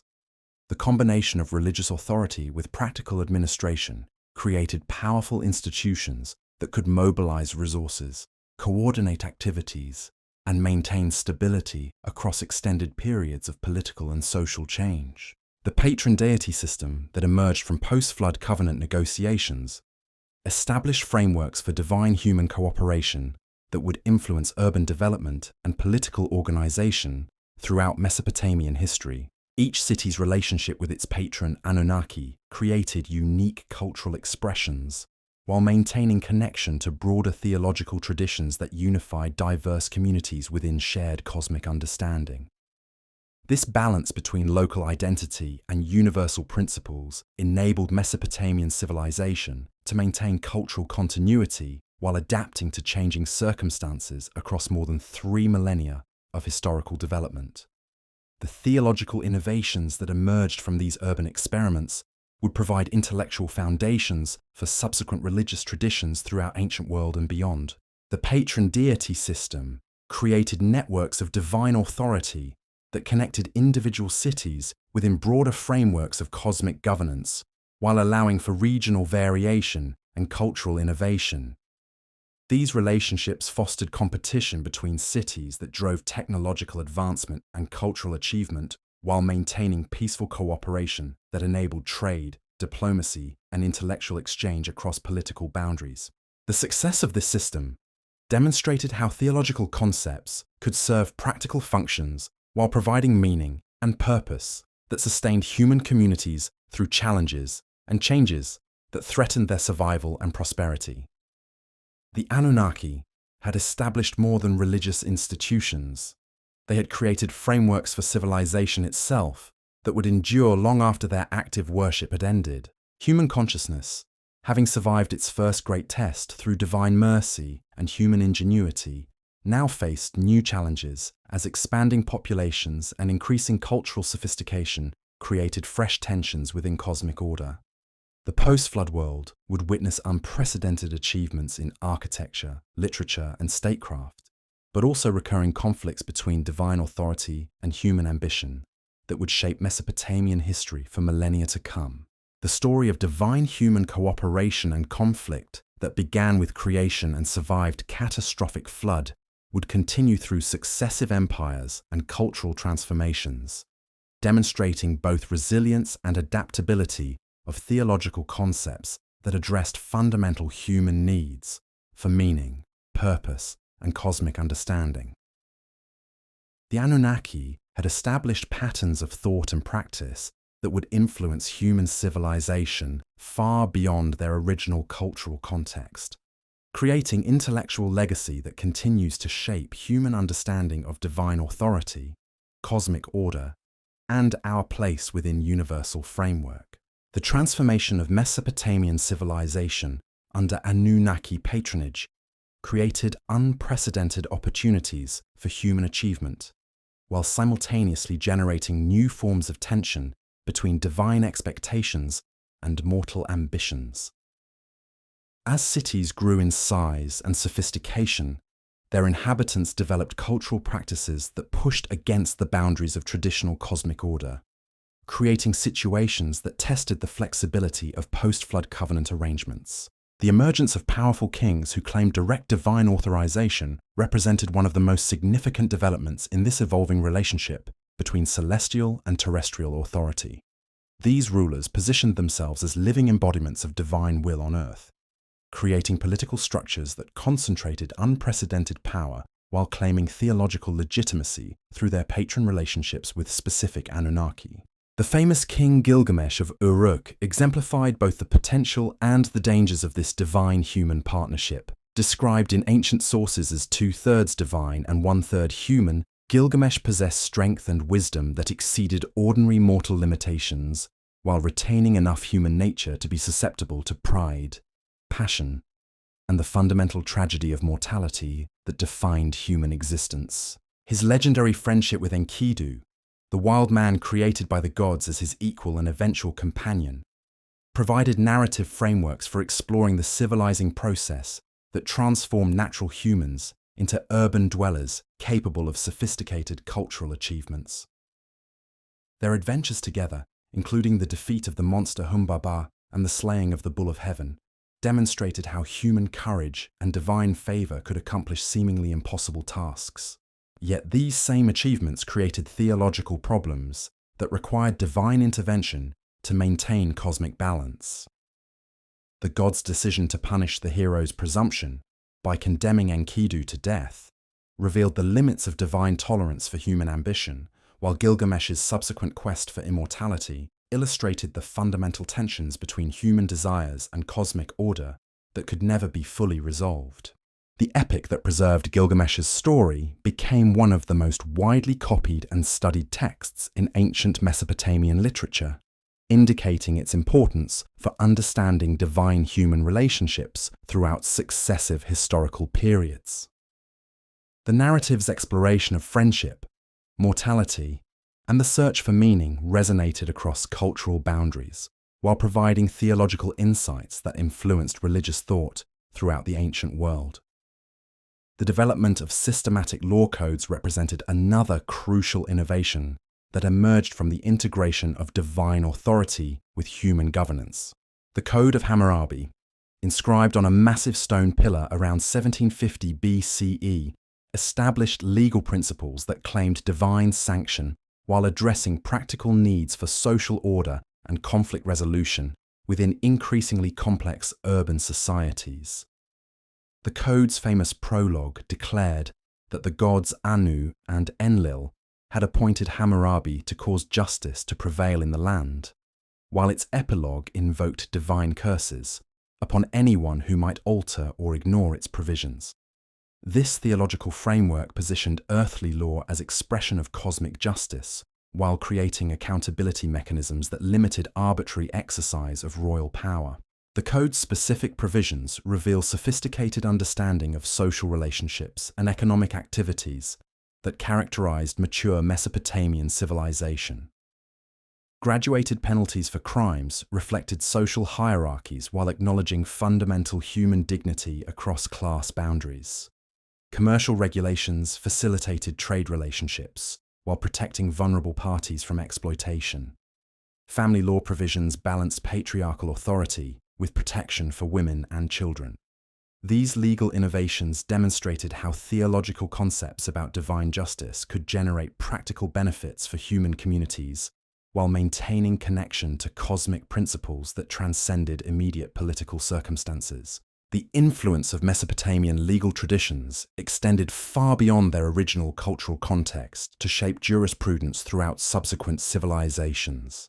The astronomical achievements that emerged from temple-based scholarship represented perhaps the most remarkable intellectual accomplishments fostered by Anunnaki patronage. Babylonian astronomers developed mathematical models for predicting celestial phenomena with unprecedented accuracy, while maintaining traditional interpretations of astronomical events as manifestations of divine will and cosmic order. These scholars created detailed star catalogues that preserved ancient mythological associations, while incorporating new observational data gathered through systematic study of planetary movements and stellar configurations. Their computational techniques for calculating eclipse cycles, planetary positions, and calendar intercalations required mathematical sophistication that exceeded contemporary achievements in other civilizations. The integration of scientific observation with religious interpretation created intellectual traditions that preserved both practical knowledge and theological understanding within unified frameworks that could adapt to new discoveries without abandoning essential principles. This approach enabled Mesopotamian astronomical traditions to maintain relevance across changing political and cultural circumstances, while contributing to scientific development throughout the ancient world. The ziggurat construction projects that dominated Mesopotamian urban landscapes represented the most visible expressions of divine human cooperation in creating monumental architecture that served both practical and symbolic functions. These massive step towers required engineering innovations that pushed contemporary construction techniques to their limits, while creating physical manifestations of cosmic hierarchy that connected earthly cities with celestial realms.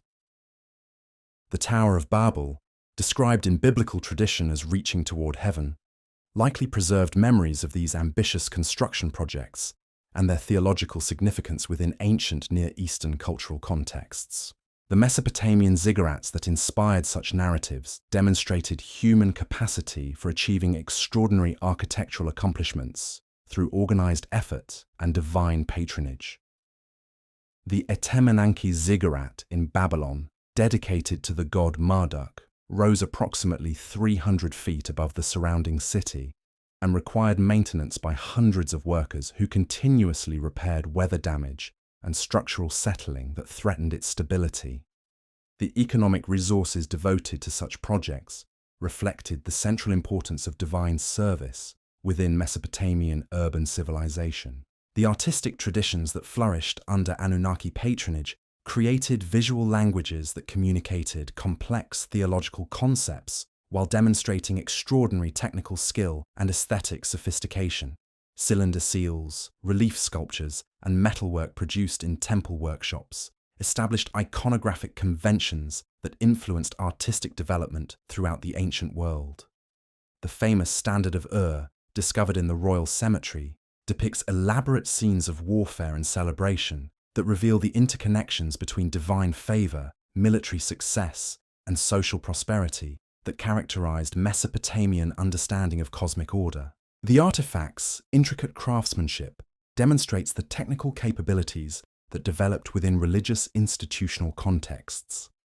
Temple wall reliefs portrayed divine beings, mythological narratives, and ritual scenes that served educational functions for populations that might not possess literacy necessary to access written theological texts.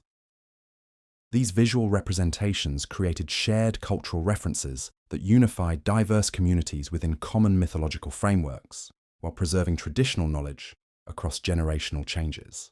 The literary achievements that emerged from Anunnaki theological traditions established narrative conventions and thematic concerns that would influence storytelling throughout subsequent civilizations. Epic compositions like the Enuma Elish and Atrahasis combined sophisticated poetic techniques with profound philosophical speculation about cosmic origins, divine authority, and human destiny.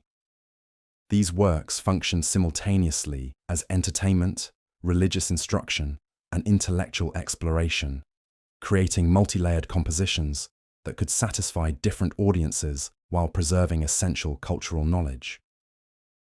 The complexity of their narrative structures and thematic development reveals literary sophistication that challenges assumptions about ancient intellectual capabilities. The preservation of these texts across multiple centuries through continuous copying and reinterpretation demonstrates their fundamental importance for Mesopotamian cultural identity. Scribes working in different periods adapted traditional narratives to address contemporary concerns while maintaining essential theological content, creating literary traditions that balanced innovation with continuity. The educational systems that developed within temple institutions created the first systematic approaches to preserving and transmitting specialized knowledge across generations while fostering intellectual development that benefited both religious and secular aspects of society. These schools trained not only priests and scribes, but also administrators, merchants, and craftsmen, whose specialized skills sustained urban civilization. The curriculum included mathematical computation, astronomical observation, literary composition, and theological doctrine that provided comprehensive education for individuals who would occupy positions of responsibility within their communities. The integration of practical and theoretical knowledge created intellectual traditions that maintained cultural continuity while adapting to changing circumstances. The influence of these educational innovations extended beyond their immediate cultural context to establish patterns of institutional learning that would influence educational development throughout subsequent civilizations. The systematic preservation of knowledge through written texts and formal instruction created intellectual foundations that enabled cumulative cultural development across extended historical periods. The trade networks that connected Mesopotamian cities with distant regions created opportunities for cultural exchange that enriched Anunnaki theological traditions while spreading Mesopotamian religious concepts throughout the ancient world. Merchants carrying goods across vast distances also transmitted ideas, practices, and beliefs that influenced religious development in multiple civilizations. Archaeological evidence reveals the extent of these commercial relationships through artifacts found at sites thousands of kilometers from their origins. Mesopotamian cylinder seals discovered in the Indus Valley, Anatolian metals found in Sumerian cities, and Egyptian goods recovered from Babylonian contexts demonstrate the geographical scope of ancient trade networks. These economic relationships created cultural interactions that influenced religious thought through exposure to different theological concepts and ritual practices. The integration of foreign elements into traditional Anunnaki worship demonstrates the adaptability of Mesopotamian religious traditions and their capacity for creative synthesis with diverse cultural influences. The diplomatic relationships that emerged between Mesopotamian city-states and neighboring kingdoms created frameworks for international cooperation that depended partly on shared religious concepts and mutual recognition of divine authorities. Treaties between rulers often invoked multiple deities as guarantors of agreements, while acknowledging the legitimacy of different theological traditions. The Amarna letters, diplomatic correspondence between Mesopotamian rulers and the Egyptian pharaoh Akhenaten, reveal sophisticated approaches to international relations that balance political pragmatism with religious considerations. These documents demonstrate how theological concepts could facilitate cooperation between different civilizations while maintaining cultural distinctiveness. The legal and administrative innovations that emerged from Anunnaki worship created institutional frameworks that enabled effective governance of increasingly complex societies while maintaining connection to cosmic principles that provided legitimacy and moral authority. These developments establish patterns of institutional organization that would influence political development throughout subsequent civilizations. The integration of divine authority with practical administration created accountability mechanisms that limited arbitrary exercise of power while providing stability and continuity across changing political circumstances. These innovations demonstrated how religious concepts could generate tangible benefits for human communities while preserving essential spiritual values and cosmic understanding. The medical knowledge that developed within temple contexts reflected theological understanding of human nature as composite beings requiring integrated approaches to physical and spiritual health. Mesopotamian physicians understood disease as disruption of proper relationships between patients and cosmic forces, leading to treatment protocols that combined practical remedies with ritual procedures designed to restore harmony. This holistic approach to healing integrated theological concepts with empirical observation in ways that produced effective therapeutic practices, while maintaining connection to broader spiritual understanding of human nature and cosmic order. The medical texts preserved in temple libraries document sophisticated understanding of anatomy, disease processes, and pharmaceutical preparations that influenced medical development throughout the ancient world. The agricultural innovations fostered by Anunnaki worship created the economic foundation that sustained Mesopotamian urban civilization, while demonstrating practical applications of theological concepts about divine human cooperation. Temple institutions managed vast agricultural estates that served as laboratories for developing improved farming techniques, crop varieties, and irrigation systems. The systematic record-keeping that characterized temple administration preserved detailed information about agricultural practices, seasonal cycles, and environmental conditions that enabled continuous improvement of farming methods. These records constituted some of humanity's earliest systematic approaches to agricultural science and environmental management. The integration of religious observance with agricultural activities created ritual calendars that coordinated farming operations with cosmic cycles, while ensuring divine blessing for essential food production. This synthesis of practical knowledge with theological understanding demonstrated how religious concepts could enhance rather than hinder technological development and economic productivity. As Mesopotamian civilization reached new heights of achievement under Anunnaki patronage, the stage was set for even greater transformations that would test the limits of divine human cooperation while creating cultural legacies that would influence human development for millennia to come.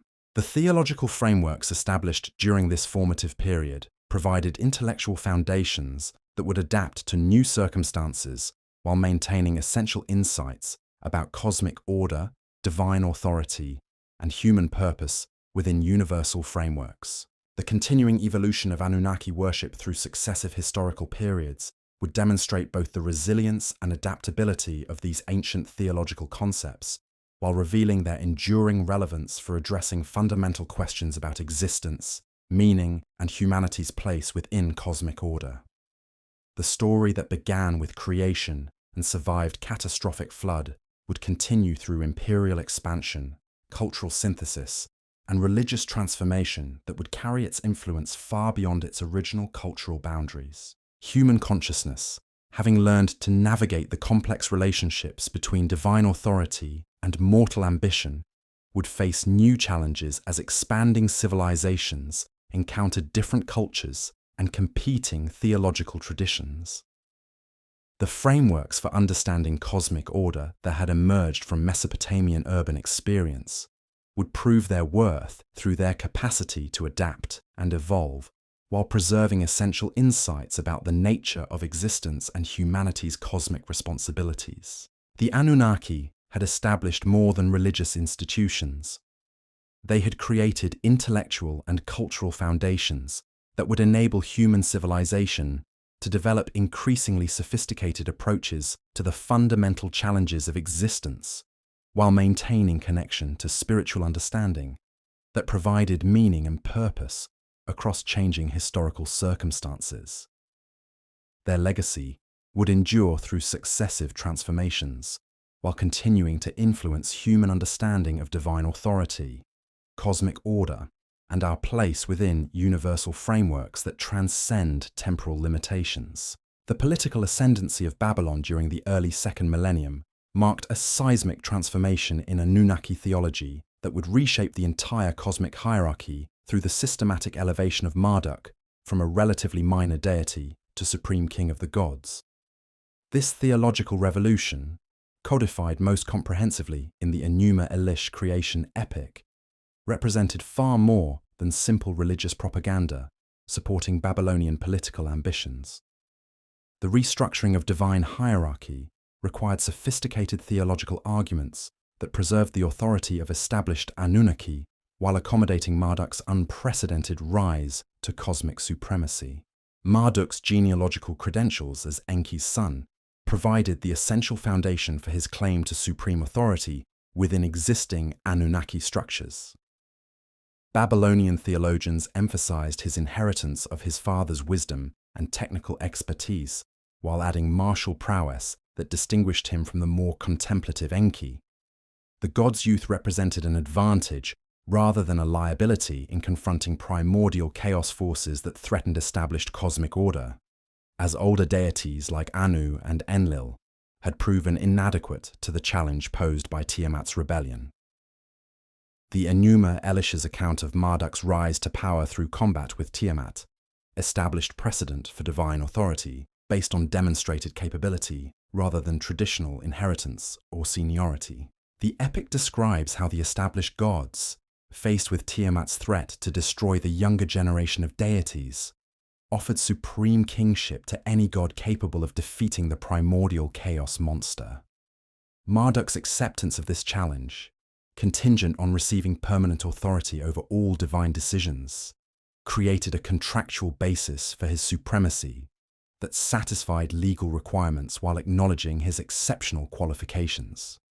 The weapons and powers that Marduk assembled for his confrontation with Tiamat reflected Babylonian understanding of the technological and organizational capabilities required for effective cosmic governance. The god's bow, described as creating lightning when drawn, represented mastery over atmospheric phenomena previously associated with Enlil's authority. His net, woven from the four winds, demonstrated control over directional forces that enabled comprehensive military strategy. The hurricane that filled his body provided the raw power necessary to overwhelm opposition, while his chariot, drawn by 4 horses, enabled rapid movement across cosmic battlefields. Marduk's tactical approach to defeating Tiamat revealed sophisticated military thinking that would influence Babylonian strategic doctrine throughout subsequent periods. Rather than engaging in direct frontal assault, the god employed deception and superior technology to neutralize his opponent's advantages. His inflation of Tiamat through forced ingestion of wind rendered her vulnerable to internal attack, while his net prevented her escape once the battle commenced. The precision shot that split her body in half demonstrated marksmanship skills that required extensive training and natural talent. The cosmic reorganization that followed Marduk's victory established new principles of divine administration that centralized authority while maintaining functional specialization among subordinate deities. The god's division of Tiamat's corpse to create heaven and earth positioned him as supreme architect of the physical universe, while his appointment of other Anunnaki to specific administrative roles preserved their dignity within the new hierarchy. This reorganization balanced revolutionary change with conservative preservation of existing institutions, enabling smooth transition to Babylonian theological supremacy. The 50 names of Marduk recited at the Enuma Elish's conclusion provided comprehensive theological justification for the god's absorption of powers and attributes previously distributed among multiple Anunnaki. Each name represented specific aspects of divine authority that Marduk had acquired through his victory over chaos, creating a systematic theology that explained how one deity could effectively govern functions previously requiring an entire pantheon. This consolidation reflected Babylonian administrative preferences for centralized authority while acknowledging the complexity of cosmic governance. Babylonian temple architecture evolved to accommodate Marduk's supreme status through construction of increasingly magnificent sanctuaries that surpassed earlier Sumerian religious complexes in scale and sophistication. The Asagala temple complex in Babylon featured a ziggurat known as Anunnaki, reaching approximately 90 meters in height and visible from distances of several kilometers across the Mesopotamian plain. This structure's massive scale required engineering innovations that pushed contemporary construction techniques to their limits while creating a physical manifestation of Marduk's cosmic authority. The Ishtar Gate, serving as the ceremonial entrance to Babylon's sacred precinct, demonstrated the artistic and technological achievements that Marduk's patronage enabled. The gate's brilliant blue glazed brick facade, decorated with relief sculptures of dragons and bulls, representing Marduk and associated deities, created visual impact that reinforced theological messages about divine power and royal authority. The processional way leading to the gate featured similar decorative programs that transformed routine religious processions into spectacular displays of divine and earthly magnificence. The Akitu festival, celebrated annually in Babylon, represented the most elaborate religious ceremony developed in Mesopotamian civilization, requiring 11 days of complex rituals that renewed both divine kingship and earthly royal authority. The festival's centerpiece involved Marduk's symbolic reenactment of his victory over Tiamat through ritual combat, performed by priests wearing appropriate costumes and masks. This ceremony reinforced theological teachings about cosmic order while providing spectacular entertainment that attracted visitors from throughout the known world. The humiliation ritual performed by the Babylonian king during Akitu demonstrated the sophisticated balance between divine and royal authority that characterized mature Mesopotamian political theology. The high priest's removal of royal insignia and physical striking of the monarch symbolized the temporary suspension of earthly power while divine authority underwent renewal. The king's declaration of innocence regarding temple maintenance, urban welfare, and military protection provided public accountability for royal performance while acknowledging ultimate dependence on divine favor. A Syrian adaptation of Anunnaki mythology reflected the military empire's distinctive political requirements and cultural preferences, while maintaining essential theological continuities with earlier Mesopotamian traditions. The elevation of Ashur from local city deity to supreme national god paralleled Marduk's rise in Babylonian theology, but emphasized martial aspects of divine authority that supported Assyrian imperial ideology. Ashur's identification with the Assyrian state itself created unprecedented fusion of religious and political identity that distinguished Assyrian civilization from its Mesopotamian predecessors. The theological integration of Ashur within existing Anunnaki hierarchy required careful negotiation of competing claims to supreme authority that might have created conflicts with established Babylonian religious doctrine. Assyrian theologians resolved this potential problem by emphasizing Ashur's role as military commander of the divine assembly, rather than replacing Marduk's cosmic kingship entirely. This arrangement preserved diplomatic relationships with Babylonian religious institutions while asserting Assyrian political supremacy through divine military leadership. Assyrian royal inscriptions consistently portrayed military campaigns as religious wars fought on behalf of Ashur and the Anunnaki against foreign deities who threatened cosmic order. Sargon II's annals describe his conquest of Urartu as punishment for that kingdom's neglect of proper divine worship, while Sennacherib's siege of Jerusalem represented Ashur's judgment against Hezekiah's religious reforms that had eliminated Assyrian cult installations. These theological interpretations transformed political conflicts into cosmic struggles between order and chaos that justified extreme military measures against resistant populations. The Assyrian royal library at Nineveh, assembled primarily during Ashurbanipal's reign in the 7th century, preserved the most comprehensive collection of Anunnaki literature ever assembled in the ancient world. The library's systematic acquisition program gathered texts from temples and scribal schools throughout Mesopotamia, creating a scholarly resource that enabled comparative analysis of different regional traditions regarding divine mythology and ritual practice. This intellectual project reflected Assyrian commitment to preserving Mesopotamian cultural heritage while adapting it to imperial requirements. The standardization of Anunnaki mythology, achieved through Ashurbanipal's library project, created authoritative versions of major compositions that influenced subsequent transmission of Mesopotamian religious literature. Scribes working under royal patronage produced carefully edited copies of epics, hymns, and ritual texts that reconciled variant readings while preserving essential theological content. These standardized texts became the basis for later Neo-Babylonian and Persian period copies that transmitted Mesopotamian religious traditions to subsequent civilizations. Neo-Babylonian revival movements during the 6th century represented conscious attempts to restore authentic Mesopotamian religious traditions that had been modified or neglected during periods of foreign domination. Nebuchadnezzar's massive construction projects in Babylon included complete rebuilding of major temples according to ancient architectural principles preserved in cuneiform archives. These restoration efforts required extensive archaeological investigation of earlier building phases and consultation with traditional texts that documented proper ritual procedures and architectural specifications. The scholarly activities sponsored by Neo-Babylonian rulers created unprecedented opportunities for systematic study of Anunnaki traditions through comparison of texts from different periods and regions.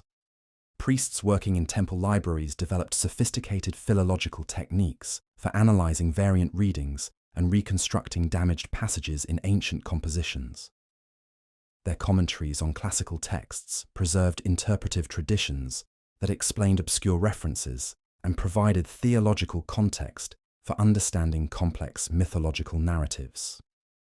Nabu's elevation to unprecedented prominence during the Neo-Babylonian period reflected the intellectual character of this cultural revival and the importance of scholarly activity in preserving traditional religious knowledge. As patron deity of writing and wisdom, Nabu's cult attracted scribes and scholars whose work maintained continuity with earlier Mesopotamian intellectual traditions while adapting them to contemporary needs.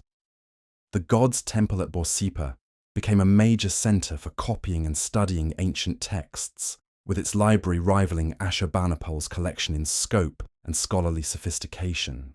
The integration of foreign deities into traditional Anunnaki frameworks during periods of cultural exchange demonstrated the flexibility and adaptability that enabled Mesopotamian religious traditions to survive political upheavals and demographic changes. Persian period texts from Babylon show how Ahura Mazda and other Zoroastrian deities were incorporated into existing divine hierarchies through identification with established Anunnaki or assignment to specialized roles that complemented traditional functions. This theological accommodation enabled Persian administrators to maintain legitimacy while respecting local religious sensibilities. Greek influence during the Seleucid period created additional challenges and opportunities for Anunnaki theological development as Mesopotamian scholars encountered Hellenic philosophical concepts and mythological traditions. The identification of Marduk with Zeus and Nabu with Apollo reflected systematic attempts to create theological bridges between different cultural traditions while preserving essential Mesopotamian religious content. These syncretic developments influenced both Greek understanding of Near Eastern religion and Mesopotamian adaptation to Hellenistic cultural contexts. The astronomical interests that characterized late Mesopotamian scholarship created new interpretive frameworks for understanding Anunnaki mythology through celestial observations and mathematical analysis. Babylonian astronomers identified individual deities with specific stars and planetary movements, creating systematic correspondences between mythological narratives and observable celestial phenomena. These scientific approaches to religious interpretation influenced both indigenous theological development and the transmission of Mesopotamian astronomical knowledge to Greek and later Islamic scholars. The persistence of Anunnaki worship into the Parthian and Sasanian periods demonstrated the deep cultural roots that these religious traditions had developed throughout 3 millennia of continuous practice. Archaeological evidence from sites like Babylon and Uruk shows continued temple maintenance and ritual activity well into the Common Era, with cuneiform texts documenting traditional ceremonies performed for increasingly small communities of practitioners. These late manifestations of ancient traditions preserved essential theological concepts that would influence subsequent religious developments in the region. The gradual transformation of Anunnaki concepts into folk traditions and magical practices reflected the adaptation of sophisticated theological systems to changing social and political circumstances that no longer supported elaborate temple institutions. Incantation texts from the early Islamic period show how individual Anunnaki continued to be invoked for protection and assistance in personal matters, though their cosmic authority had been superseded by monotheistic religious systems. These survivals demonstrate the enduring appeal of Mesopotamian religious concepts and their influence on subsequent cultural developments throughout the Near East and beyond. Human consciousness had evolved through millennia of divine-human interaction, developing increasingly sophisticated approaches to understanding cosmic order while maintaining connection to spiritual insights that transcended temporal limitations. The theological frameworks established through Anunnaki worship had provided intellectual foundations that enabled human civilization to navigate complex relationships between individual autonomy and cosmic authority, creating cultural legacies that would continue to influence human understanding of existence and meaning across successive historical transformations. The story of the Anunnaki thus represents more than ancient mythology or primitive religious speculation. It constitutes humanity's first systematic attempt to understand fundamental questions about existence, consciousness, and our place within universal frameworks that continue to challenge human understanding today. Their theological innovations created intellectual traditions that demonstrated the capacity of human reason to address profound questions about reality while maintaining connection to spiritual understanding that provides meaning and purpose across changing historical circumstances. As we drift toward the peaceful embrace of sleep, we can appreciate how these ancient insights about cosmic order, divine authority, and human responsibility continue to resonate within contemporary consciousness, providing frameworks for understanding our ongoing search for meaning within the vast universe that surrounds us. The Anunnaki's legacy endures not through their active worship, but through their demonstration of humanity's capacity to create comprehensive worldviews that address both practical needs and spiritual aspirations, while maintaining coherent understanding of our place within cosmic order.